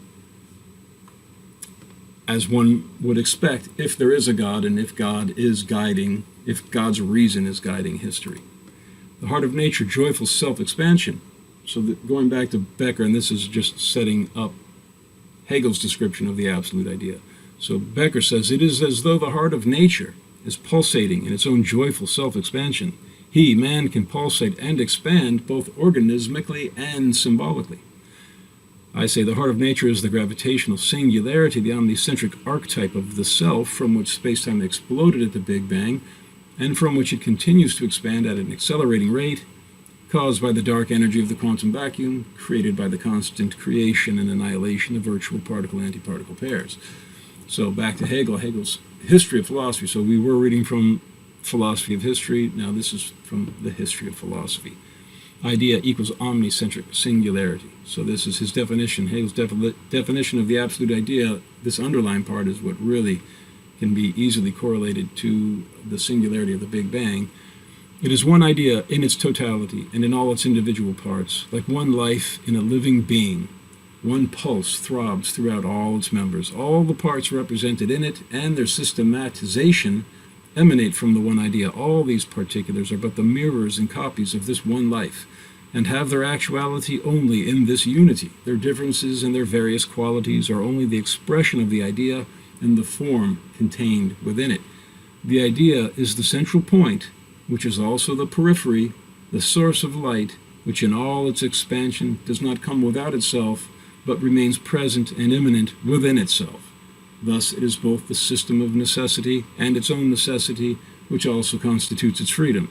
So this is what Robert Bruce Ware pointed out. That is a dead ringer for the Big Bang. The idea is the central point and also the periphery, the source of light. So it's the central point from which all light emerged. It's also located at each point of the cosmic horizon from which the Big Bang echoes back. Okay, the identity of indiscernibles, we talked about that before. All singularities are points of infinite density that stand outside of space and time, and therefore they cannot be differentiated by their different effects, gravitational effects, in different points of space and time. And yet, subjectively, I argue, we are all unique. This is the achintya beta beta tattva, inconceivably simultaneously one and different. That's the culminating philosophical tenet of the Gaudiya Vaishnava school of Vedanta. So Hegel's idea is equivalent to Plato's idea of the good. Phenomenology of the spirit, the death of physics as the goal of knowledge. So I truncated this slide, but I just wanted to show how Stephen Hawking originally championed the idea of a singularity, the Big Bang, and in black holes, and then he rejected the idea. So this was what he said in a documentary called Black Holes and Beyond, and he was talking about his work in 1965 with Roger Penrose to establish the scientific reality or plausibility of believing in singularities. Both the Big Bang and black holes would contain singularities, places where space and time come to an end and the laws of physics break down. He got his PhD for showing that the black hole model Penrose created, which was a extension of Oppenheimer's paper from the first day of World War II, where he first explained how a star, once it burns through its nuclear fuel, will collapse into a singularity. Penrose developed that 1939 paper, and then Hawking said, oh, if I reverse the time dimension of Penrose's black hole model, I'll have a model of the Big Bang. So here's back to Hegel's science. The crown of a world spirit is not complete in its beginnings. It is the prize at the end of a complicated, tortuous path. It is the whole which, having traversed its content in time and space, has returned into itself and is the resultant simple notion of the whole. So I say science discovering the singularity reached its own end. It's where space-time ends, so the realm of science ends, where there is no more space-time, and the laws of physics break down. And it returned to the singularity from which everything originated. And that is the simple notion of the whole. Continuing here from the Phenomenology of the Spirit, Hegel's book, he says, it is the process of its own becoming, the circle that presupposes its end as its goal, having its end also as its beginning. Thus, the life of God and divine cognition is the disporting of love with itself. Hawking flip-flops on infinity. So, Pope Pius XII was commenting on the Jesuit priest George Lemaitre's theory in 1927 of the Big Bang. He realized that Einstein's equations indicate the universe is expanding. Einstein didn't think the universe was expanding. And he says, if it's expanding now, then in the past it must have been contracted. If you go far enough back, it must have been contracted into this primeval atom. That's the singularity of the Big Bang. So the Pope said, oh, singularity, infinite point outside of space and time that gives birth to space and time, sounds like the hand of God to me. And actually, Lemaitre didn't appreciate that because he knew there'd be scientific backlash. And this is what Hawking is saying in A Brief History of Time. He says, many people do not like the idea that time has a beginning, probably because it smacks of divine intervention. The Catholic Church, on the other hand, seized on the Big Bang model and in 1951 officially pronounced it to be in accordance with the Bible. There were therefore a number of attempts to avoid the conclusion that there had been a Big Bang. So you notice he said, there were therefore, because the Pope said, the singularity is the creative hand of God, scientists therefore made attempts to avoid the Big Bang theory. It wasn't because the evidence said, oh, no, that's impossible, as much in the way Hawking is wording it here. It was a theological response, not a scientific response. And I do think that is the case with a lot of scientists who reject any notions of a spiritual world. It's not, in my opinion, having read the many books that they've written for the non-physicist,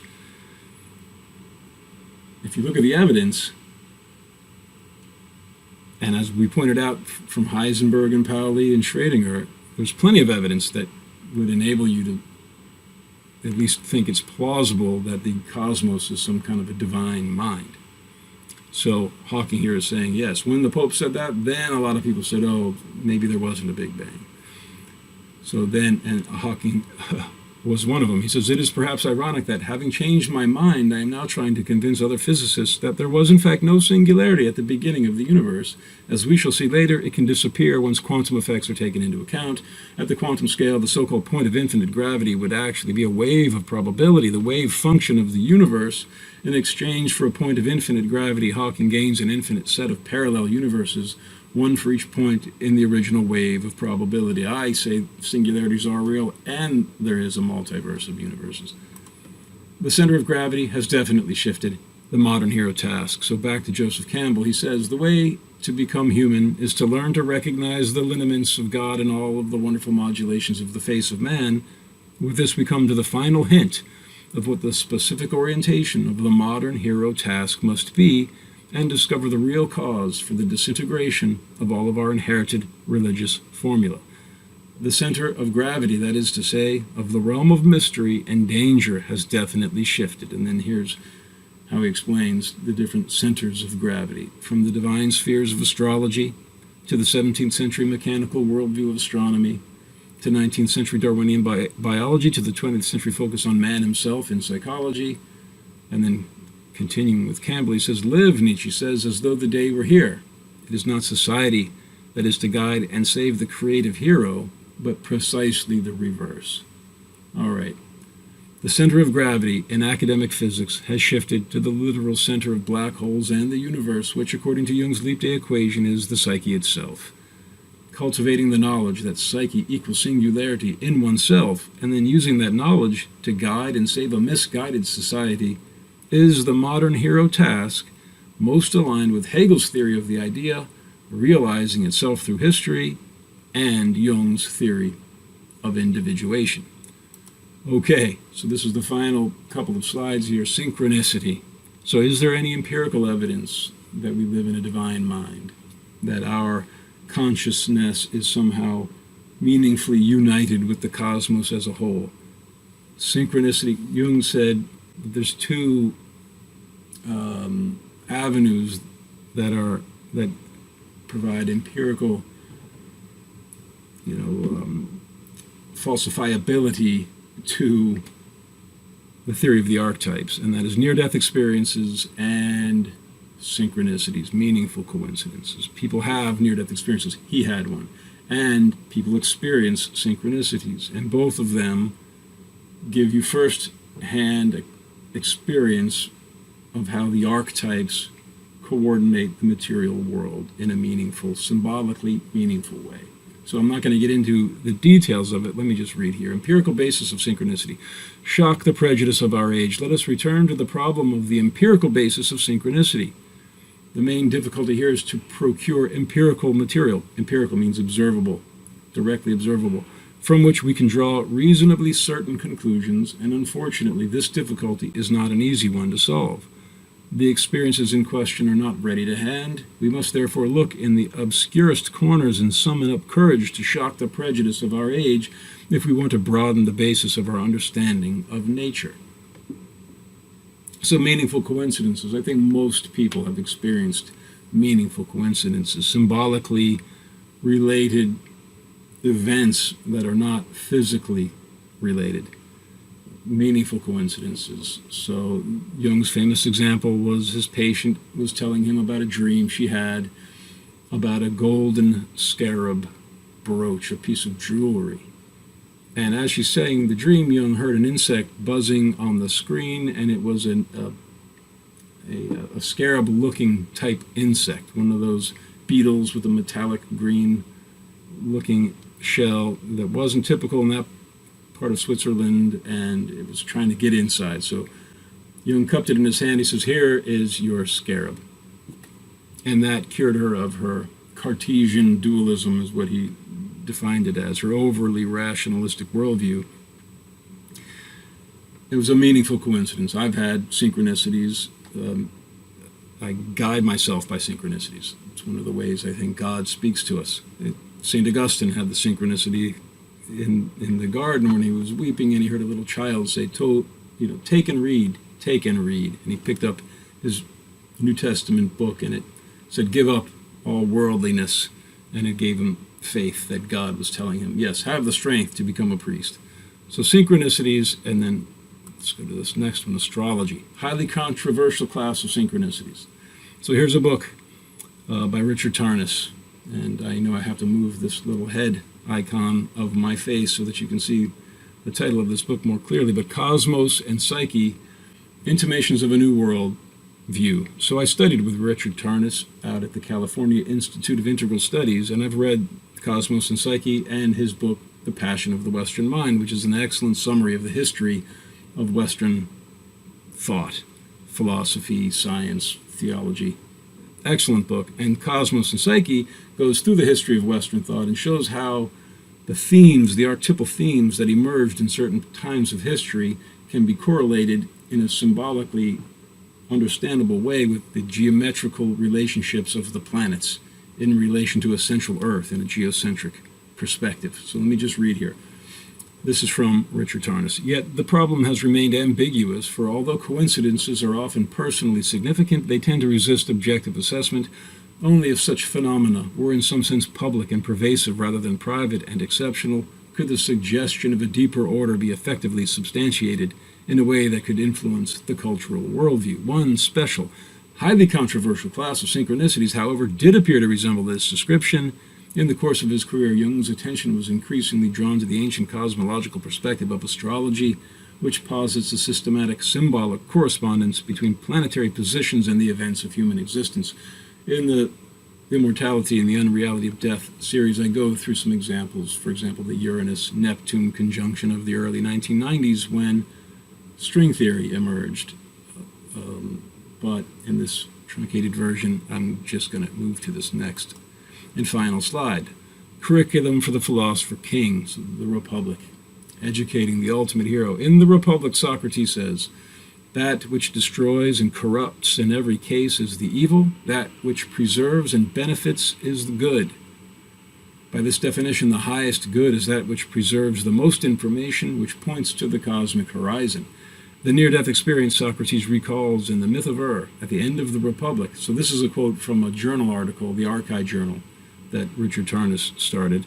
So this is what I wrote back in 2012. The near-death experience Socrates recalls in the myth of at the end of the Republic combines a musical string theory of information conservation at the cosmic horizon. Those are the three fates with the threads of destiny, and the three singing sister fates, they're singing as they're handling these cosmic threads, and allusions to astrology. The concentric hemispheres of the cosmos in the Republic are the planetary orbits, and a Plato scholar said that the language Plato used was the same language that astrologers were using at just about the same time. Which supports the theory that those three topics complete the curriculum for the Philosopher King in Book 7 of the Republic. If that is the case, the books by Jung, Tarnas, and Susskind render Plato's hidden curriculum possible today. So near-death experiences, astrology, and the study of information conservation at the cosmic horizon. Plato concludes the Republic as follows, and so Glaucon, the tale was saved, meaning the myth of as the saying is, and was not lost, and it will save us if we believe it, and we shall safely cross the river of Lethe and keep our soul unspotted from the world. So that is the end of this miniature version of the larger series of YouTube videos entitled The Immortality and the Unreality of Death, A Hero's Journey Through Philosophy, Psychology, and Physics. So I hope you enjoyed this miniature tour of the grander hero's journey, and if you did stay this long, thank you very much for enduring these to me fascinating lessons, but I know it can get bogged down in the details.